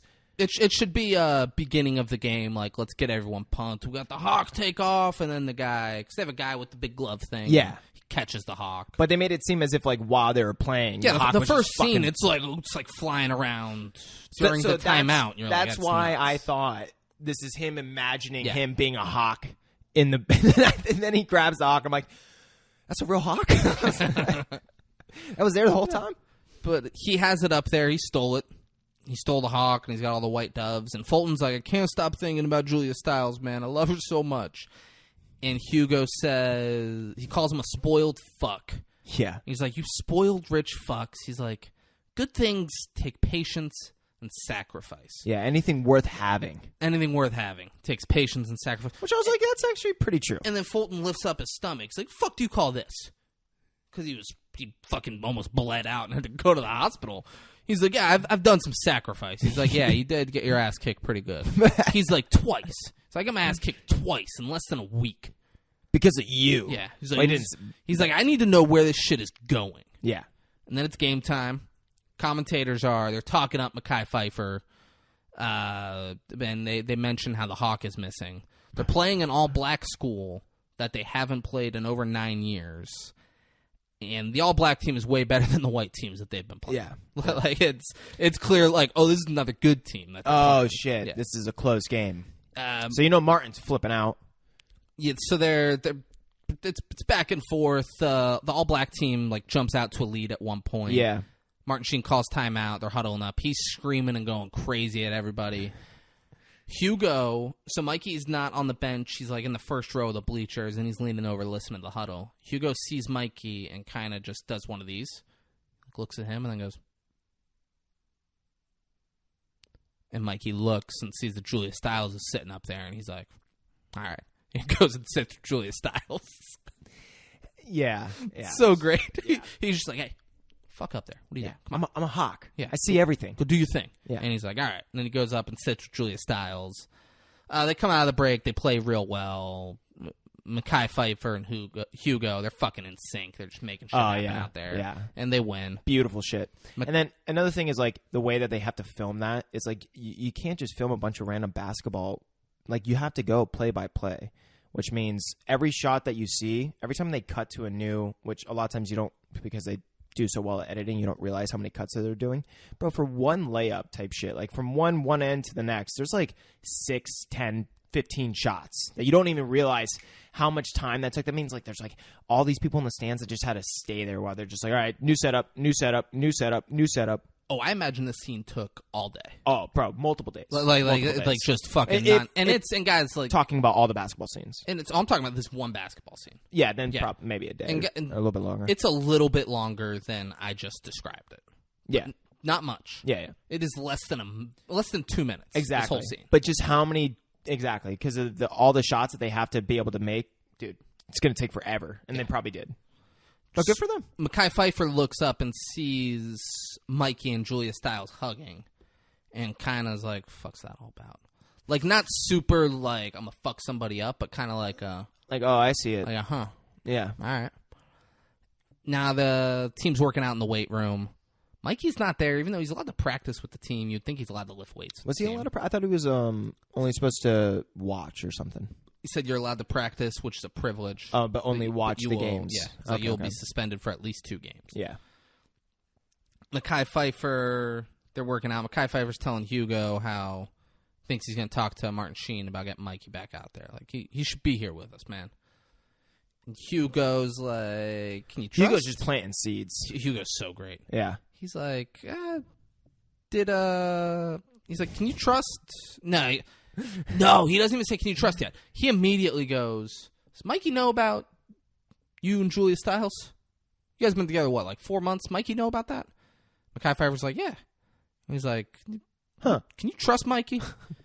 And it's just like, has a weird energy about him. Mekhi Phifer's like, man, like, it's like, come on, like, elaborate. He's like, nah, man, like, you don't need to hear what I... Nah. Like, I'm a jealous man. You're not that type. Like, you don't need to hear. He's like, man, fuck that. Tell me what you're thinking. Like, we're not doing this bullshit right now. What's on your mind? Giving hints of truth, which is what Hugo does so well with his character, is that he gives hints of truth that you can feel is the truth coming out of him. Like, saying, like, I'm a jealous man. Like, he uses that to lure someone in because that you can... like energetically feel that it's the truth coming from him. So now because at first he was questioning him, like he didn't trust him. So the fact that he says something that like makes him feel less and the other guy almost not feel more, but you know, it shows that he's more trustworthy in a sense. It makes Mekhi feel like he's kind of putting himself out there. Yeah. Like, yeah, exactly. He's being vulnerable and like he understands that like, of course I'm going to think this way because I'm insecure. But that's crazy deep deception, using parts of truth to like have your own hidden bullshit. Do you know what demographic of people that's very common in? No, what? Don't base it off race. I was about to say, David. Sociopaths. Yeah, fucking Hugo. Yep. He's great. Yeah. He says that he's like, I've noticed Mikey and Julia Stiles spending a lot of time together, and I mean, we both know that Home Alone Dad would definitely prefer her be with Mikey than you. Mekhi Phifer, he gets upset. He's like, man, like, come on, fuck you. Like, you don't say shit like that. Yeah. And then Hugo's like, yeah, no, you're right, man. Forget about it. Mike's a good guy. Just casually, he's like, yeah, forget about it. Like, I'm like, Mike's a good guy. You're right. I'm just crazy. I'm overthinking it. And even me, someone with trust issues, would have been like, you know what? All right, fine, yeah. Like, kind of like, screw you, whatever. I'll keep my eye open, but I don't even need to know more. I don't need to, like, if I see something, I'll see something. But I would have just left it there. Mekhi Phifer did not. Mekhi Phifer was like, no, what are you getting at? And he goes, you and Julia Stiles were together, what, 4 months before Home Alone Dad found out? Now, I know you're from the hood. Swear to God, that's what he says. I know you're from the hood. And I know you know hustling. But I know white girls. Swear to God. He's like, I know white girls. He's like, they're fucking snakes, man. You got to watch her and Mike closely. It's like, don't lead on that you're on to them, but just watch closely and see if they slip up. Because if you ask them, they're going to lie. They're fucking snakes. That's what they do. Just watch Julia Stiles, watch Mike closely, and just see what happens. So apparently if you're a white girl, you're a fucking snake. You're a fucking snake. And Hugo's on to you. Yeah. Hugo's been on to you. Been on. Then Mekhi Phifer, we see him. He's watching Julia Stiles and Mike from a window. They're sitting on a couch in what looks like just like a social room at the school, whatever it is. And when Julia Stiles turns around, Mekhi Phifer's not in the window. We see Hugo being all weird with the hawk and the doves up at the top of the stairs, and Mekhi Phifer's up there with him. And we then see Julia Stiles and Mikey sitting on a bench, like in the middle of campus, while Mekhi Phifer watches from behind a tree. Yeah. This is where I start loving this movie. I'm like, this movie's getting so weird. It's getting so weird. The normal guy's getting real weird. Like, here we go. Yeah, and I'm like, all right, fuck, dude. Like, you hate to see characters that are built up in a good way start to turn. But, yeah. I mean, I feel like they still did a good job, but it's just... You hate to see characters who are built up in a good way start to turn. Actually, I love it. Fucking live for that. Actually, because one of my favorite turns is Anakin to Darth Vader. There you go. Come on, man. Can't beat it. Can't beat it. It's as good as it gets. He killed all of the children. All of them. Not enough, but honestly, like... But all of the young Jedis, done. Fuck them. These little pricks mean nothing to Anakin. So Mekhi Phifer shows up to Julia Stiles' dorm room, and Mikey's walking out as he gets there. And Mikey's like, "Hey, what's up, Mekhi?" And Mekhi doesn't say shit. No. Mekhi just fucking like looks at him, keeps walking. Mike's like, "What the fuck's that all about?" What the fuck? He just keeps walking. Mekhi Phifer, him and Julia Stiles are talking. This movie gets so fucking good in a second. Yeah. I didn't realize where we were until I just kind of realized what this scene is. It's about to get so great, guys. Yeah. It happens quick love it. now, yeah. Mekhi Phifer's just giving all like real short one-word answers to everything Julia Stiles says. And Julia Stiles like, what's going on? Like, When they're supposed to be going on a trip, and he's just like, cool. Like, she's like, I'm ready. Like, you ready to go? And he's like, cool. she's like, you got your pass? Cool. Yup. Pack everything? Yeah, it did. And she's like, all right, what the fuck's going on? Yeah. And then he's like, you and Mikey ever date? Maybe before I got here, anything like that? And she like kind of laughs. She's like, me and Mikey? She's like, no, he's my friend. And then she has the piece of fabric, and she wraps it around his neck. Goes, does my baby feel like he's got a little competition? Ooh. And he like he doesn't like shove her, but he kind of like push her. I was like, get off me. Yeah, he kind of like stop knocks the what's it called? The fabric. The scarf. Fabric. It's an old fabric. That is what this movie's based on. Silk. It's based on some old fabric. Braden. Yeah, he like throws the and like fabric on the ground. Knocks it down. It's on the ground. He's like, let's just go. Then they leave, which that's not a way to start a fucking trip. Yeah. Like, we're going to be angry. Let's just go. And I'm sure she All right, would be like, fine. no, we're not going to go until we figure out what the fuck's going no, on. let's sit. Like, I I don't feel want, like some I don't things wanna, were a little forced. I don't want to go be in a car with you and, like, have a Yeah. fucking night out. Like, let's figure out what's going on. Yeah. Let's talk this through. But no, the little snow bunny, she's just, nope. Rolling with the punches, you know? The fabric sits on the ground, and Julia Stiles' roommate kind of looks at it and notices it there and, like, kind of makes a face. We're now in Hugo's room. Hugo has Fulton give him $100. And Hugo's like, that's it. That's all my dad's going to send. He's like, well, we need to use this fucking credit card because we need some cell phones so we can be in constant communication. Plotting, scheming, snaking. Hugo's girlfriend then comes in the room, and Hugo tells Fulton, he's like, all right, man, fuck off. And he leaves, and she's like, I got a gift for you. And he's like, I hear you got gifts for lots of guys. Like, he's like, you little fucking slut. Like, fuck you. And then she pulls out the piece of 100-year-old fabric, and he's like, no way. He's like, no fucking way. I fucking knew and I then loved he grabs you. it. He is so pumped. They start hooking up. Yeah. And they fucking his, but that's all he needed. He needed her to come through in a big way. He's like, you're so fucking amazing. We're now at the Willows, is what this place is called. It's a weird, like, it's not a motel. It's not nice though. Yeah. And it's like individual, like, tiny houses that you go rent for a night. It had a hotel feel. Well, it honestly reminded me of where their place is. Like their what do you call them? Like the dorms or whatever. No, so it had way more of a hotel feel. But it was like a small little fucking hut kind of. But it's like individual houses there. Yeah. Yeah, different than like a dorm room in a big building where But like, you aren't sharing a wall with anybody. No, yeah. But my point is, like, if you're going to go on vacation, you think you would pick something that doesn't. It's just one night. Yeah, I guess. It's one night to go have fucking loud, aggressive sex. That's a good point. So they're sitting in bed. They're naked. They're kind of like intertwined. And Julia Stiles says like, what David says to me every fucking week. She's like, I want you to do whatever you want to me. Swear to God. I want you to do whatever you want to me. And you know what? Like, he doesn't get weird immediately, which disappointed me. I wanted him to, like, have costumes and be like, this is little toys, action figures. No. I wanted him to be like, this is my dad's shirt. I want you to wear this and peg me from behind. Like I wanted it to be just out there. Like, whatever I want for real, great. Here we go. You think wear this fake mustache. You think if it's anything you want, you think she'd be prepared with a safe word?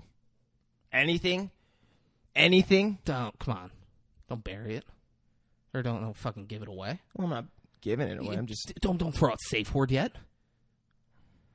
So they start fucking, and Mekhi Phifer looks at himself in the mirror, and then imagines Mikey's face on his face, and then he gets really angry and just starts aggressively fucking her, and she starts screaming, "Stop!"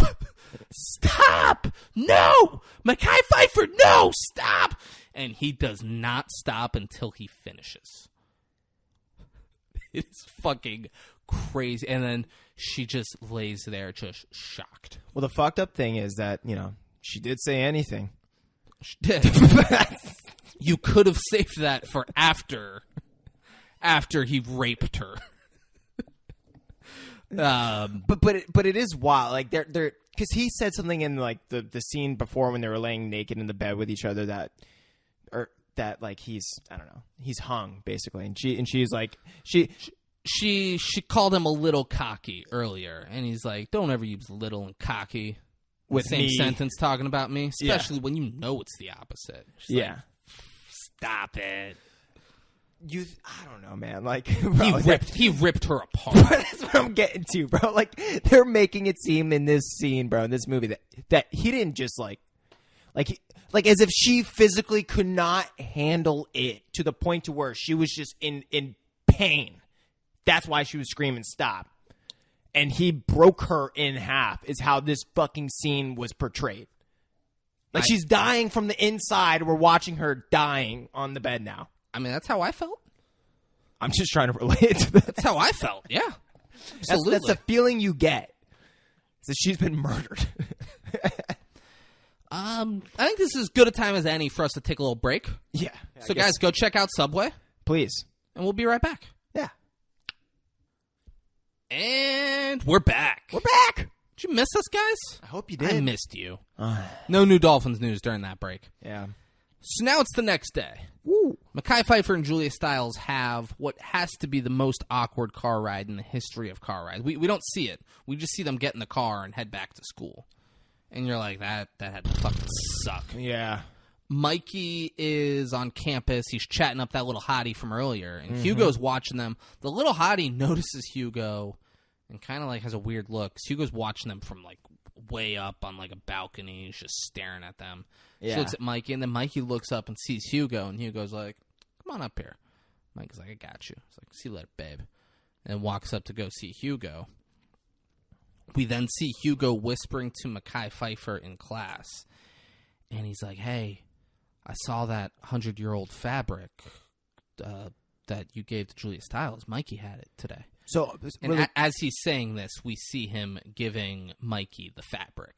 Hugo has it, and we're seeing him like shove it in Mikey's jacket. And he's like, "You keep that fabric. You give it to that bitch." And he's like, "You want me to give this to her?" He's like, "Hell yeah, I want you to give that to her." So did he ever actually did we ever see Josh Hartnett see how did he know that they had that fabric? I'm a little confused about that part. His roommate. Oh, okay. Yeah, or her roommate. Yeah. Yeah, her roommate told him, and then she gave it to him. Told him, and he's like, "I need you to give me that fabric." But yeah, so she told him the significance of the fabric. Yeah. Okay, that's what confused me. Not just the fabric itself. And so as he's telling Mekhi Phifer all this, we see him like giving it to what's his name? Yeah, and he's saying, "Fuck, what was?" Yeah, he's just like, I saw Mikey with the fabric. I think Julia Stiles fucking gave it to him. Like, what's that all about? Mekhi Phifer's like, man, that better not be fucking true. He's like, what? And the teacher immediately. Yeah, she's like, hey guys, we done fucking talking. Like, yeah. Whatever. Yeah. She's like, come on, I'm teaching up here. Yeah. And I'm like, sorry, miss, whatever. You know, those Catholic schools, those private schools, man. Julia Stiles is talking to her roommate about how Mekhi Phifer raped her last night, but how it isn't a rape because they were already having sex. And her roommate's like, dude, you were screaming, no, stop, and he wouldn't stop? That's rape. She's like, I don't care what you were doing at the beginning. You started screaming to stop, and he refused. And Julia Stiles says, would you be saying this if he was white? Swear to God. That's what he's like, yeah, fucking high horse. If he was white, I bet you wouldn't be saying this. And the roommate's like, because his dick wouldn't be as big.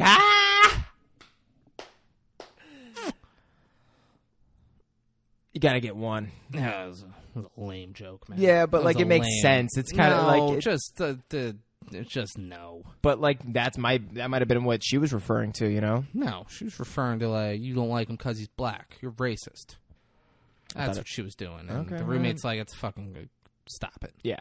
And then Mekhi Phifer walks in, and Julia Stiles says, he's like, hey, Mike was looking for you earlier. Where were you? And he's like, can I get a kiss? And then, like a good little snow bunny, she obliges. So I guess, Daddy. Oh, my God. He's like, hey, where's that fabric? You're not wearing it. Can I see it? Yeah, he's like and super she's like, suspicious. Oh, yeah, let me get it. And she goes to her drawer, and it isn't there. And he talks about, he's like, did you lose it? He's like, my mama gave me that fabric. Told me to give it to the one I love, and it'll keep our love strong. And she's like, no, I didn't lose it. I'm sure it'll turn up here somewhere. And he's like, well, let's look for it. I'll help you look. And she's like, no, I'll find it later. He's like, no, like, I need to find that fabric. She's like, and I told you we'll find it later. Like, she's kind of a bitch about it. And, like, she doesn't know that fucking Mikey has. Like, she has no reason to be defensive, but she's kind of like, no, we're going to look later. Yeah. And well, I feel like she felt like in that moment it was more important that they talk. That they talk about what how... happened. No, they don't talk about what happened. No, I know, but I'm saying, like, what? She's like, no, I don't want to find it. Well, I'll find it later. What I want to talk about is how Mikey should be playing. She's like, Mikey should be out on that court with you guys. He's your best friend. It's all he talked about. You know he deserves to be out on that court. And that made no sense to me. There's no reason for that to Because be... until that point, I was thinking, oh, where she's coming from, what it seems like is that she wants to talk about this other stuff that seems more important. Oh, it's that? That's what she fucking wants to talk about that seems more important? Like, that makes no fucking sense. So Mekhi Phifer is just like, fuck you. Like, I said I want to find that fabric. She's like, I said I'll find it later. What's funny is now if I'm Mekhi Phifer, I'm like, oh, for sure what I thought is, like, probably right. Yeah. You know, like, she's going to be fucking hammering on that. yeah. Mekhi Phifer says, yo, Julia Stiles, you ain't never been giving no loving behind my back, have you? You know, with all, with you being all hot and shit. She's like, fuck's that mean? What the fuck? And he goes, if you were a virgin when I met you, what was last night with all that, I want you to do anything to me shit. And she's like, that's fucked up that you're saying that right well, now. and another thing is, and I don't know, maybe you could debate me on this, but it kind of made it seem as if he was implying not just her saying that, but the fact that she was apparently down at that time to do anything. Like a virgin wouldn't, not just that it wouldn't do anything, but like when you're a virgin, bro, and sex hurts. You know what I'm saying? Like so he kind of made it. That wasn't her losing her virginity, though. Oh, I thought it was. No, they had sex prior to that. Oh, Yeah. My apologies. Yeah, they had sex prior to that. Okay. Yeah, and she was like, I want you to do it. I thought he was trying to refer to the fact that she was able to almost like have sex without, in losing her virginity. So I was wrong. So, but he's implying that she's fucking other people and she's way more experienced than she lets on. Exactly. He definitely implies that. Yeah. And her roommate goes to leave. She's like, I think I should be out of here. He's like, no. Right now we need to find that fabric, and Emily here is going to help us look. And Emily's like, what if Emily doesn't want to help you? Yeah. She's like, fucking drag me into this shit. And she tells him, and then he looks at Julia Stiles, like, does Mike know where the fabric is? Is that why Mike was looking for me earlier? He's got my fabric and wants to return it to me? And she's like, why don't you, if you think I cheated on you, why don't you grow some fucking balls and just say that? I was like, God damn, yes. She's like, no, I didn't cheat on you. Not with Mike. He's my fucking best friend. Like, it's like, I wouldn't cheat on you. You're the only guy I've ever been with. You're the only guy I ever want to be with. And don't ever. Which is funny, though. Don't ever come in here and talk to me like that again. Goddamn right. Good shit for her. But then she doesn't end it. She ends it less strong. But she goes, I'm always straight with you, O. And then he leaves the room. But it's crazy that... I'm always straight with you, Bray. Yeah. It's crazy that Josh Hartnett literally got Michael to become this girl's best friend within, like, a week. Like, what the fuck, dude? So the seeds were planted. friends. They were friendly. He was like, yeah. Yeah, but best friends? That's a pretty strong statement. Yeah. You know? Like, best friend? Come on. So he leaves. We're now at practice. Mekhi Phifer's playing sloppy as fuck. Martin Sheen's yelling a bunch. Yeah. Mekhi Phifer keeps glancing over at Alex, who's sitting on the bench, and then he'll fuck up. So Martin Sheen's like, all right, why don't you go sort this shit out and go sit on the bench? She's like, not Alex. Did I say Alex? I think you were about to, yeah. Is there an Alex in this I don't think so. Michael. He's like, Michael, get out here. You run the point. And, like, they cross pass, and then Mekhi Phifer just jumps him and starts hitting him. Yeah, I'm like, whoa. Coaches and players break it up. Mekhi Phifer fucking tosses an assistant coach across the court. I thought it was the main coach at first. I rewound it. I was like, no way he did that to Martin Sheen. Yeah, I swear to God. I was like, no fucking way. He actually sent Martin Sheen flying. And then I was like, okay, so that's got to be a you said it was another coach? Because I thought it was like another player. It was an assistant coach. He was wearing like sweats and a whistle. I'm like, who does he feel comfortable enough throwing to the ground like that? But I guess an assistant coach, you're not as important as Martin Sheen. Martin Sheen yells. He's like, Mekhi Phifer, you get back here and apologize. And he just keeps walking.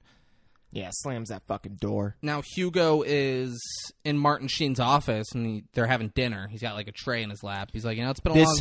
I haven't been invited to your office for dinner in a long time. This is so sad. And then the dad goes, what's going on with Mekhi Phifer? And he goes, I don't know. I saw him in class today, and he seemed fine. I'm getting an A in English, by the way.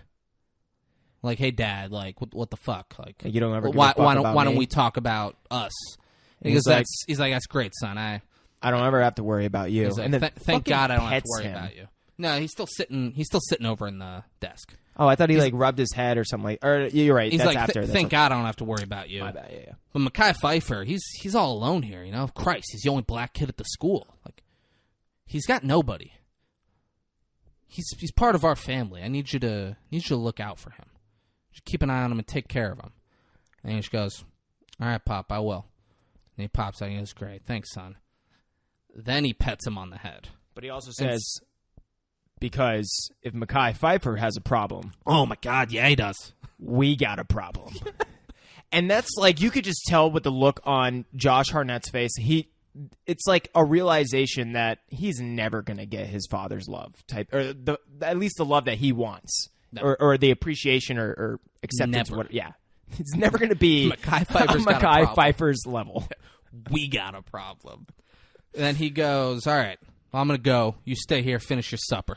I'm not going to finish this fucking food, and there's not a table for him to eat on. So he doesn't. He's pissed, and he just puts the food on the ground and then just like sits there. So what he does is he zips up his jacket to and my thought is, he's going in hibernating process mode where now he is thinking, scheming, snaking.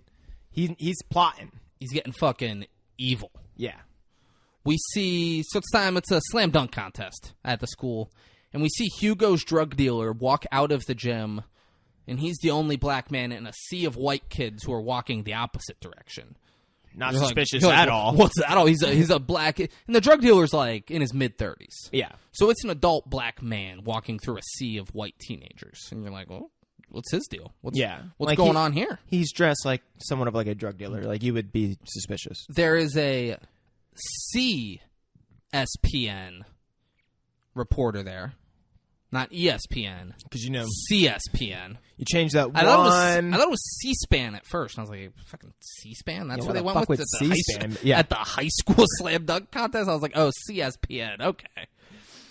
I see what you did. And they're talking about all the scouts and the players and blah, blah, blah.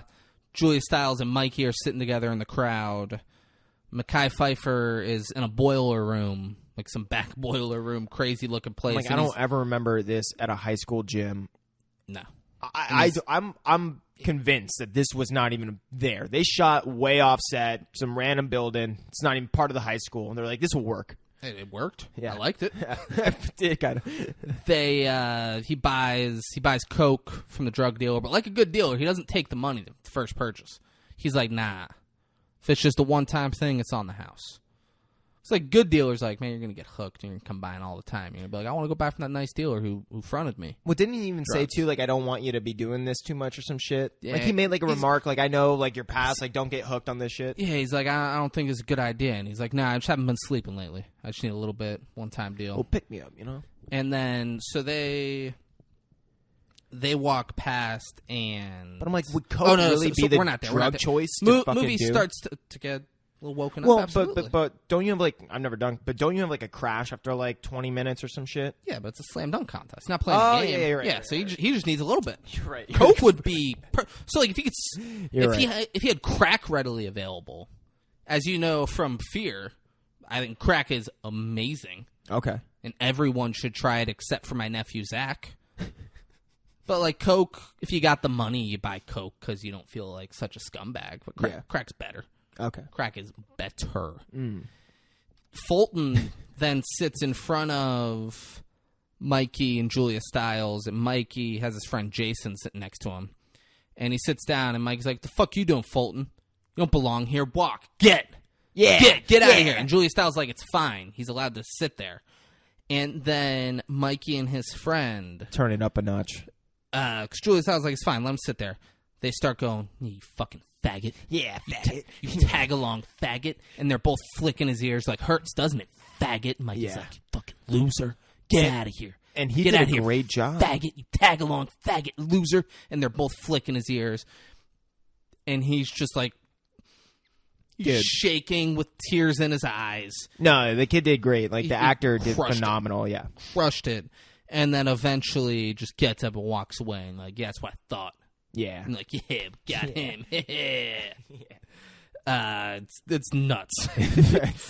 Hugo then, the dealer's walking away from Mekhi Phifer, and Hugo slips him some money as they cross paths. So he paid for Mekhi Phifer's drugs. That's his. He's like, I want him to do the drugs. I want to make sure this happens. Hugo that's possibly why he was so reluctant or just wasn't accepting of the money. Well, he knew what's his name was paying. Hugo was like, don't make him pay. I'll pay you. Yeah, that's what I'm saying. That's why he didn't take the money. Yeah. He knew he was getting money from Hugo. Yeah. Hugo walks up to Mekhi Phifer. Mekhi Phifer immediately gets in his face. He's like, man, you're fucking with my head. Like, you better have some goddamn proof that Mikey's fucking Julia Stiles, or I'm gonna fuck you up, man. Like, he's mad. He's getting in his face. And Hugo's like, man, he's like, fuck Julia Stiles, all right? She's not some gold medal that you need to win. You're the medal. You got everything, all right? Man, I give my left nut to be in your shoes. Yeah, you got it all, man. You're the medal. You're the prize. Don't ever forget that. Mekhi Phifer's like, yeah. And he's like, the only reason I ever wanted to do anything big is for her. I wanted her to be proud of me and to be there with me. She's why I do everything, man. And then he's like, so is she fucking Mike or not? And then Hugo goes, well, you could tell he's really thinking because you could tell he's like contemplating, oh man, how am I going to do this? Because my dad told me, like, you know, I got to find a way to basically save. Oh, I don't think he is really factoring that in at all. I thought he was. I felt like he was really trying to decide whether or not he should tell him whether or not Michael's. You didn't think like that? No. He does not give a fuck about his dad's opinion of Mekhi Phifer. The whole idea here is to tear. He's like, I don't care if we have a problem. I'm tearing Mekhi Phifer down. Yeah, but I think there's a part of it too where it's like he can't do the things he wants to do in basketball if he doesn't have Mekhi Phifer playing and stuff He'll like be that. Fine. Yeah, maybe, but Hugo says, I don't know if it's true, but that bastard Mike told me that he was with Julia Stiles last night. And Mekhi Phifer starts breaking down, and then he goes, they don't know who they fucking with. And Hugo goes, what's up, man? He goes, they don't know who they fucking with. And then he fucking runs out of there, and Hugo's like, oh shit. He's like, oh. Well, that's what I'm saying, and I feel like I don't think he was conflicted about saying it. I think after he said it, he was like, what's about to happen? Yeah, exactly. Like, he's trying to steer this to where he has the most control over the situation and be able to get everything by that he wants to get by, and I agree with you. It's like, fuck the father's opinion. I think his goal with going up and talking to Mekhi Phifer was to say that.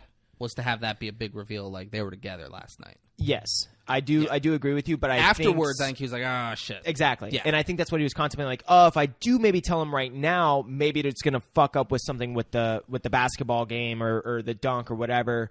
To where he was like contemplating whether or not he should tell him now or. So I didn't feel any of that until after he told him. Yeah, and I'm kind of piecing how I felt when he was watching it, plus the fact that how he acted afterwards. I'm kind of like putting them together. Okay. Yeah. So Mekhi Phifer walks onto the court. He checks in at the timetable, and the lady explains, she's like, you got 3 minutes, or you got 1 minute, you can do 3 dunks. And he's like, I only need 1 dunk. She's like, huh?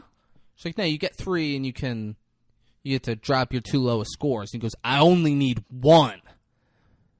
and then he walks out on the court, and he's standing at half court, and he's dribbling the ball, and he's just staring a hole through Mekhi and Julia Stiles. Yeah. And it's silent other than the boom, boom, boom, boom, and he's got a fucking crazy look in his eye, and you're like, oh shit, and then the crowd starts going, oh, oh, oh, oh, oh, like they start chanting and doing that.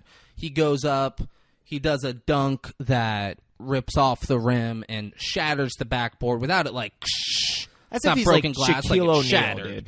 Yeah, and it's not it's difficult to do. The dunk wasn't that it was a regular dunk. Yeah. But he gets a the crowd goes wild and they give him a perfect score. The ball boy, who's 10 years old, then comes up and he's like, hey man, I need the ball. And he just looks at him and goes, what little N-word? This ball?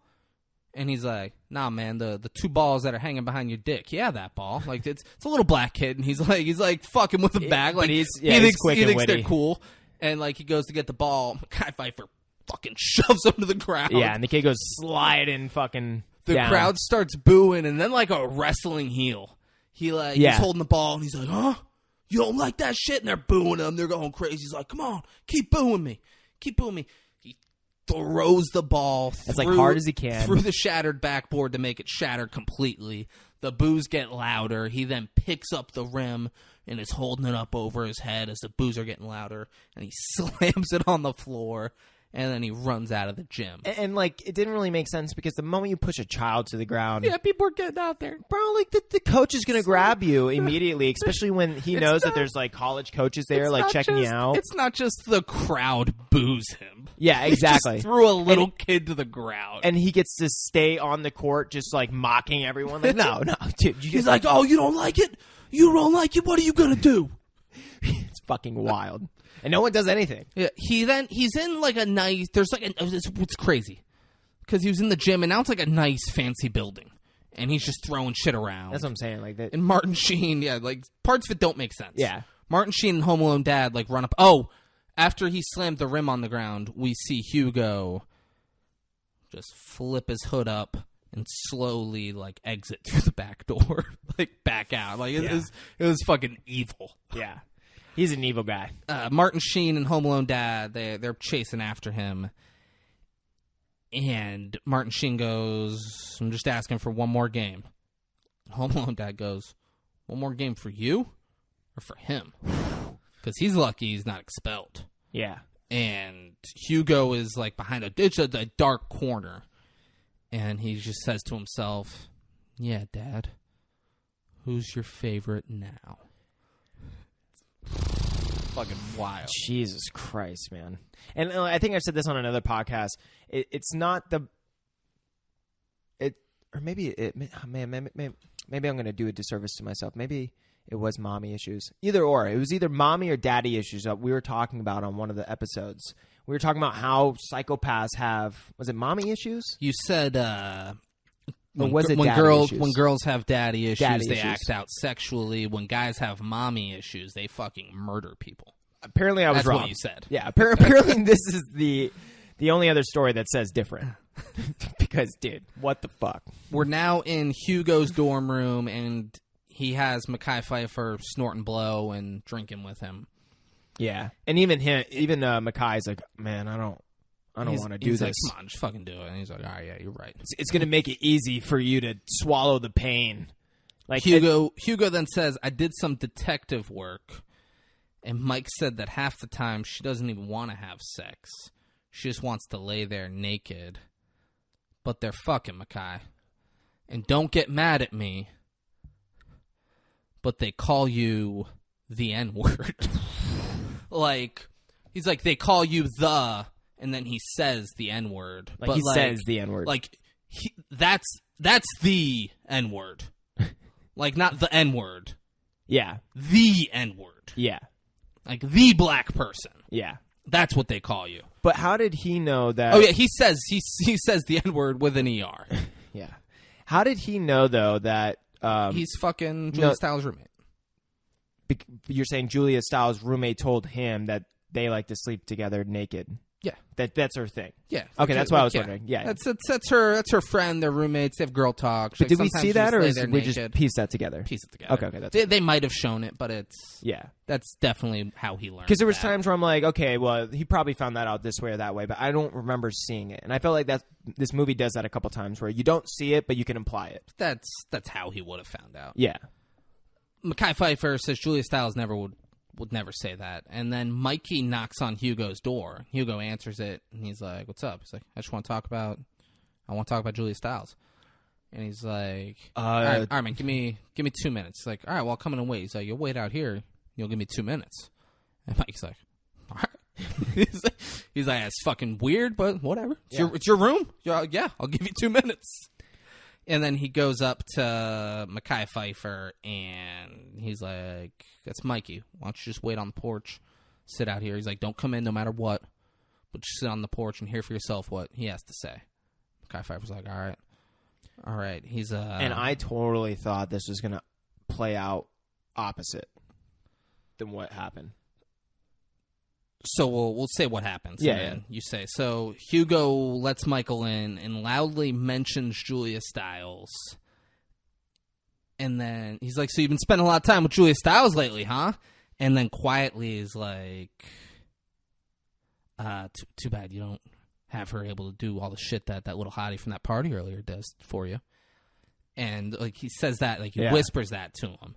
And Mikey's like, "Yeah, that bitch does whatever I tell her to do. She fucked me in the library. She said she's going to fuck me for life. Even if she's married, she is always going to fuck me." It's like, oh, so Mekhi Phifer thinks, oh, he's talking about Julia Stiles. And Hugo says, "What about Mekhi Phifer?" And Mikey says, "What about him? That N-word is out of control. I'm glad he's off the team. And if he comes at me again, I swear to God, I'll fucking kill him."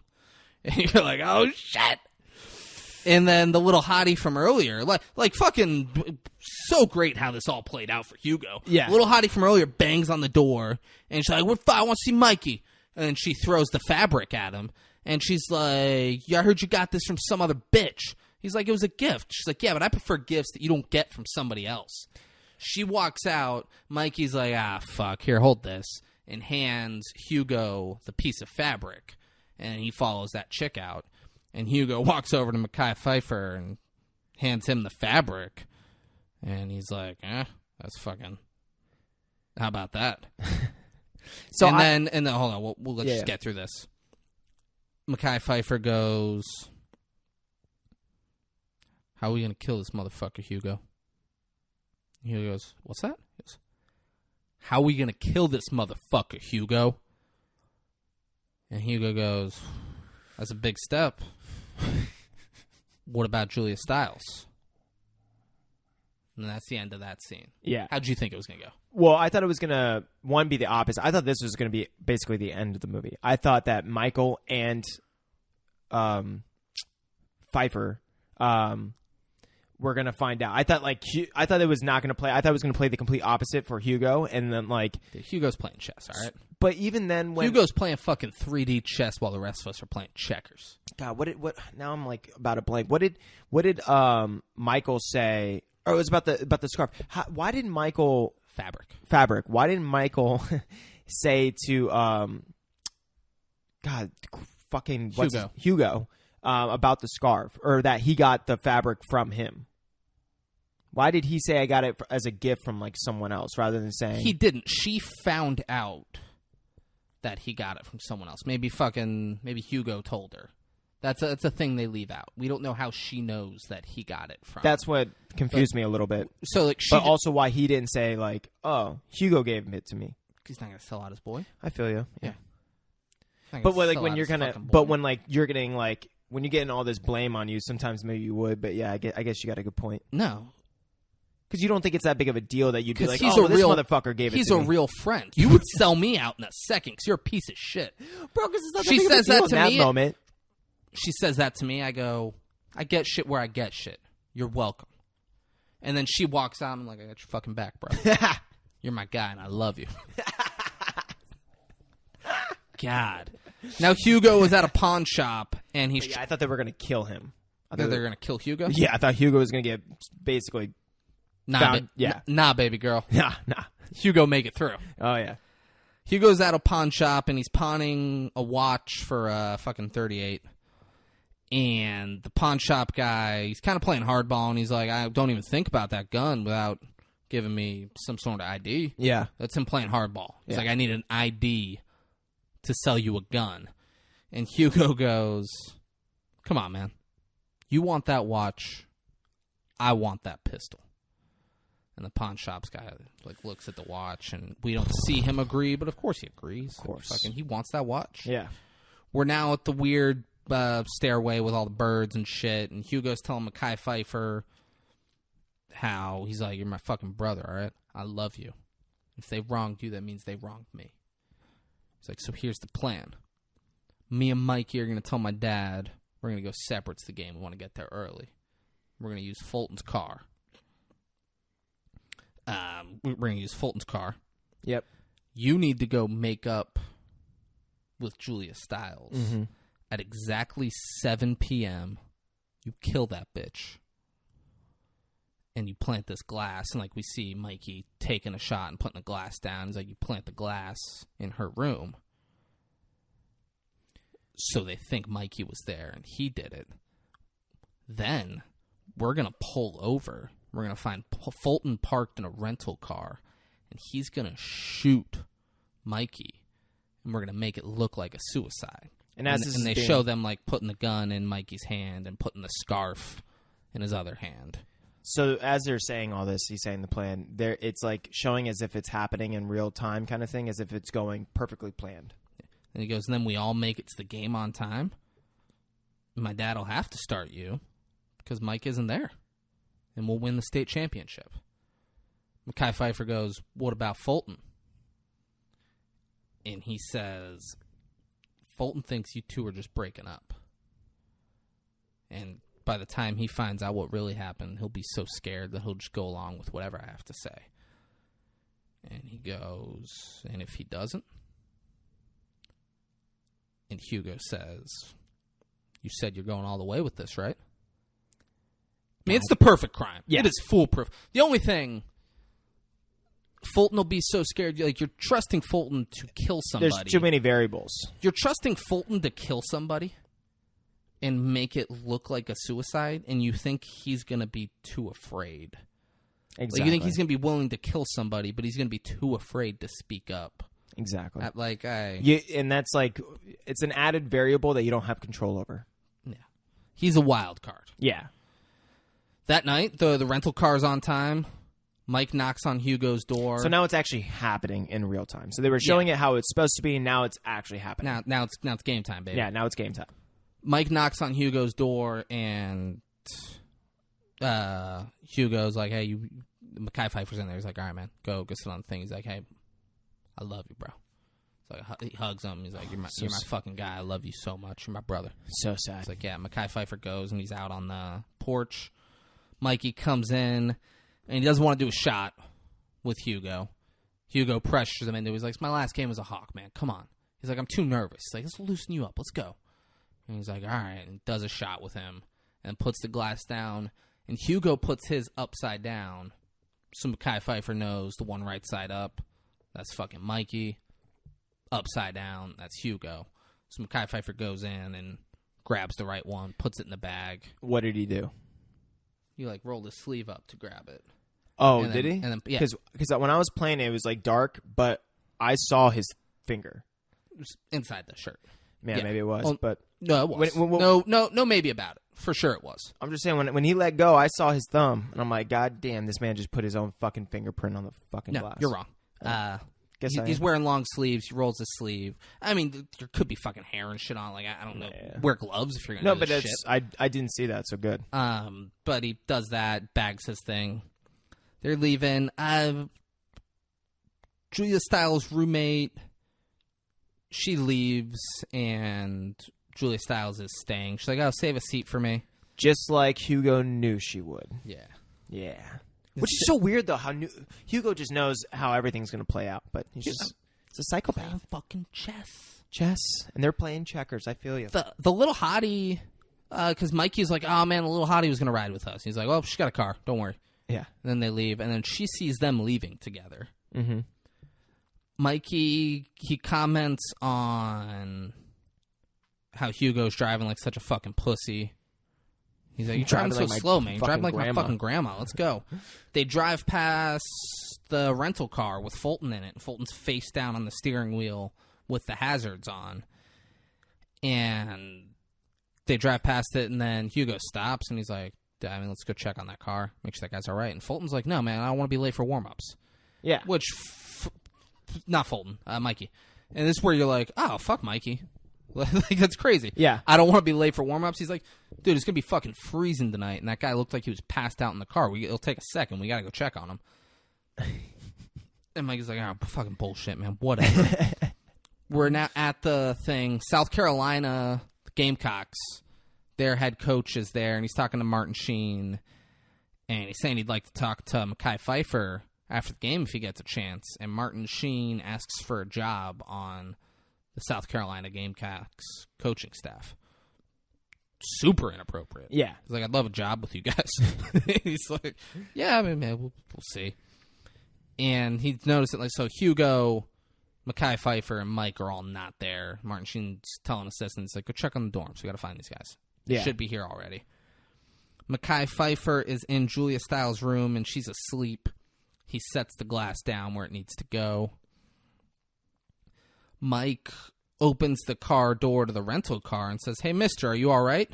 And Fulton pulls out the gun and points it into Mikey's chest, but he hesitates for a second, and Mikey starts to fight him off. It gets a little smoke and aces-y here, and I just stick with this scene for a minute. Yeah, and Hugo is like, pull the fucking trigger. God, he's like, do it.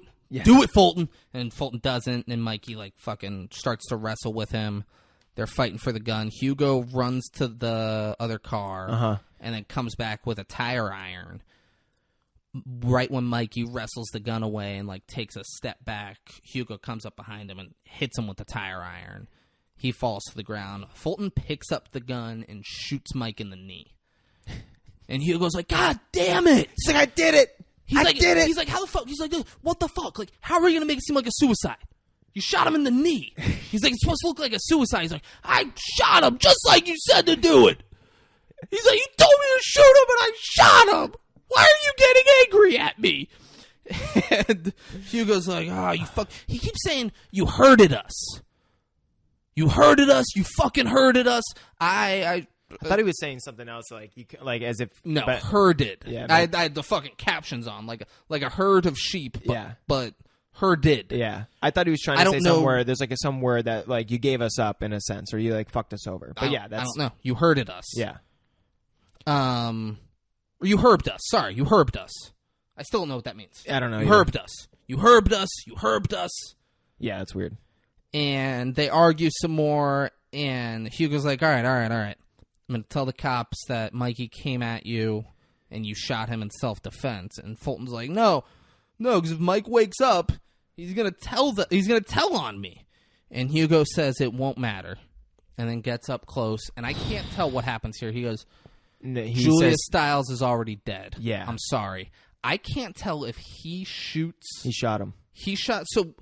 So Fulton had the gun.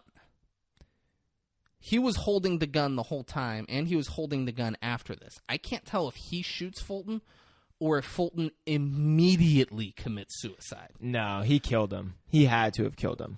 But, like, good on him. Like, it looks like he didn't touch the gun to make that happen. Yeah.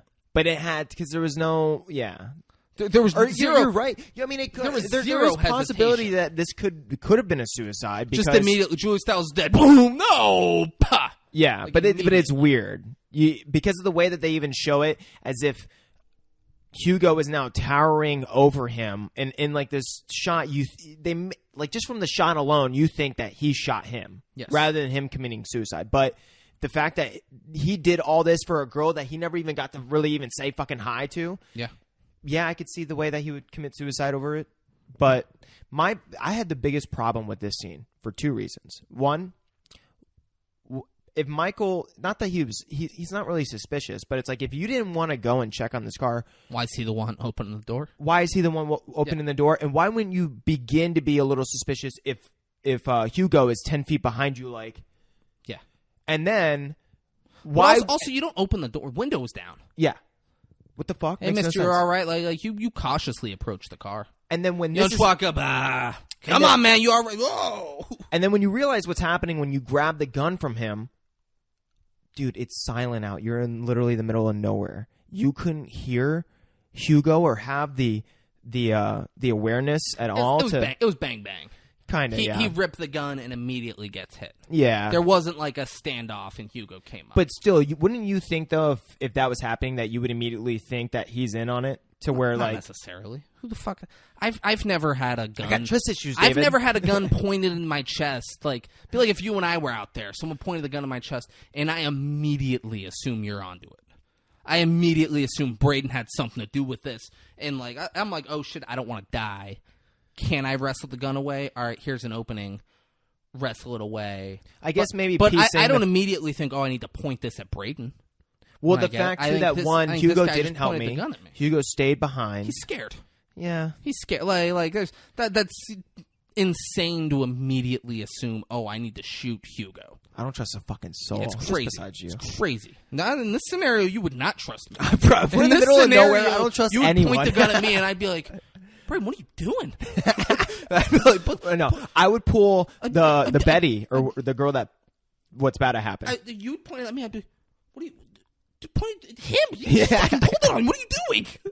Be the Spider-Man trio. Yeah. Everyone's pointing at each other. Little Hottie pulls up, and I would have pulled what she did. And Hugo runs up to him, and he's like, "Call 911." Fulton hit Mike with a crowbar. Well, Mike shot him. He's like, "Call 911," and she gets out the car and follows. And then, as he's explaining like what happened, she's seeing what happened, and she gets freaked the fuck out. She runs, gets in the car, and drives off. And he's begging, like trying to like, "No, what are you doing? Stop! Call 911!" And now you can tell he knows he's fucked. So he grabs the gun, the crowbar, and the fabric, and gets in his car and speeds And now I'm like, her. is that the right move? No. Yeah, exactly. Grabbing all of the murder weapons? You don't touch Absolutely any not. evidence. Exactly, yeah. But I'm like, this guy's apparently the genius psychopath. Maybe I don't know something. So Home Alone Dad is in the gym, and he's like looking into the crowd, and you can tell he realizes Julia Stiles isn't there. And he's becoming suspicious he's because like, he's also probably noticing that Odin isn't there. Yeah, Mekhi Phifer. He's like, what's happening here? Mekhi Phifer wakes up Julia Stiles, and he sits next to her, and he apologizes softly. He's like, I'm so sorry. And like a good little snow bunny, she forgives him immediately. And they start making out and hooking up, and then he's on top, and he just starts strangling her. Like in the most, like the transition from them kissing to him choking her was like, just fucking just like the softest so thing. Fluid, just which is so soft. Babe. It was just like, yeah, I love you, and then just started applying pressure. Like she thought up. when his hands were first on her throat that he wasn't going to harm her. Like that was like the whole vibe of it. No, like she did not move a muscle. He's choking her. Goes, I saw Mike with my fabric, and now he's dead. He's dead. I can't. I wish I could just let you go, but I can't. He's like, no, stop. Shh, go to sleep. Go to sleep. Shh. Go to sleep. Her roommate shows up, and she starts knocking on the door, and then she's like looking for her keys. But she apparently got 20,000 fucking keys. I mean, come on, dude. It's the woman's purse. You know women be shopping. They got a lot going on in that purse. It took her a minute to find the keys. Yeah. And by the time she gets in the room, Julia Stiles is dead. Yeah. Little Hottie parks in front of like the building where the dorms are, and she fucking runs up onto the porch where people are hanging out, and she's like, they fucking killed him. They killed Michael. He's dead. They fucking did it. And Hugo just runs right past her. He's like, I don't got time for this shit. Yeah. Runs right past her, goes upstairs, and right when he gets up there, his girlfriend is yelling at him. She's like, tell me you didn't tell him that Julia Stiles was cheating. He's like, I told him what I heard. And she's like, that's fucking bullshit. That's bullshit. That's not what you heard, Hugo. He's like, shut the fuck up. And Mekhi Phifer, he's crying. He's a wreck. And he's like, Michael admitted it. He's like, tell him. Tell him. He's like, Michael had my scarf. They called me the N-word. They were laughing at me. Like, all this stuff. And Emily starts freaking out. She's like, the silk fabric? The silk fabric? She's like, Hugo. And he goes, shut the fuck up. He's like, you shut the fuck up right now. And she's like, nah, Hugo made me steal the fabric, and he gave it to Michael. And then Hugo shoots her. Yeah. And she dies quick just for being shot in the stomach. Just pow. Dead. Doesn't say a word, hits the floor, dead. I'm like, no, that's not. Hugo then, him and Mekhi Phifer just stare at each other. Hugo looks shocked, and he slowly backs out, and he drops the gun in the hallway. And then this dude runs up when he drops the gun, and he throws Hugo on the ground and kicks the gun and says, "And stay down." Swear to God. Yeah. "And stay down." Yeah. He was waiting for that moment in his whole life. Mekhi Phifer picks up the gun and starts walking towards Hugo, and he's like, "Why'd you do it, man? Why'd you do it?" And Hugo says, "Man, I ain't telling you shit." Bro. It's great. He demeanor, just shows like his true colors. His demeanor goes from shook to just so calm. He goes, "Man, I ain't telling you shit. Like a stone cold killer psychopath fucking. I did what I did. And that's all I gotta say about it. That's all you deserve to hear. From here on out, I don't fucking talk." And then he just stands up and starts walking away. Mekhi Phifer is freaking out. He's on the porch and he's pointing the gun at him. He's like, "I got nothing to live for." He's like, "I got nothing. I got fucking nothing to live for. My life is over. While y'all are out living yours. Talking about the crazy N-word who lost it all in high school. Make sure you tell him the truth. That I love that girl. I love that girl and I got played. My head got twisted. I'm not any different than y'all. My mom's ain't no crackhead. I wasn't no gangbanger. It wasn't no hood rat drug dealer that did this to me. Nah. It was this white prep school motherfucker right here." And then the cops are up on the porch, and they're like, "Put down the gun, put down the gun." And Mekhi Phifer goes, "And make sure you tell them that where I came from didn't do this to me." And then he shoots himself in the chest. Yeah. And, falls back on a thing. And he's dead immediately. Yeah, everyone dies very easily from gunshots. Like, you're definitely going to die, but... It's not a headshot. It was he shot himself in the chest and he was out immediately. It's crazy. The spooky Italian music from earlier plays. And they do a little montage while this quote is being said, but I want to save the quote for the very end. Yeah, I'm just going to say everything that's shown in order. Yeah. The spooky Italian music is playing. They show Hugo getting taken out in handcuffs, and this is where the quote starts. They show Home Alone dad run into the dorm. They show "And stay down" guy talking to the news, giving an interview. We see Fulton and Mikey dead in the street. We see some coaches tell Martin Sheen what happened and him run out of the gym. He fucking runs. He's crying in his office then later. Oh, dude. He's holding his playbook. Just sobbing. Just sobbing. And we see Home Alone dad seeing Julia Stiles being taken out by the coroners, and he's riding in the back. And they have the sheet over her face, and he pulls it over. He's like, "I want to look at my daughter." And while all this is playing, they show a quote. Last thing they show is... I'll save it. They show a quote that says, "All my life, I always wanted to fly. I always wanted to live like a hawk. I know you're not supposed to be jealous of anything. But to take flight, to soar above everyone and everything, now that's living." So that's a quote from earlier, but he adds to it. But a hawk is not good around normal birds. The normal birds hate them for what they can't be. Proud. Powerful. Dark. Mekhi Phifer is a hawk. He soars above us all. He can fly.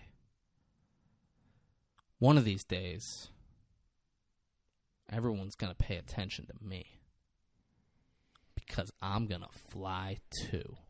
And they're showing all the news showing him in the back of the police car with handcuffs on, and he does not look upset at all about what he's not smiling, but he's kind of I'm getting the attention I deserve now.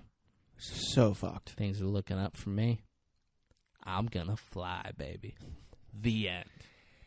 So to kind of recap how I was doing so bad earlier with trying to give my feedback of the story,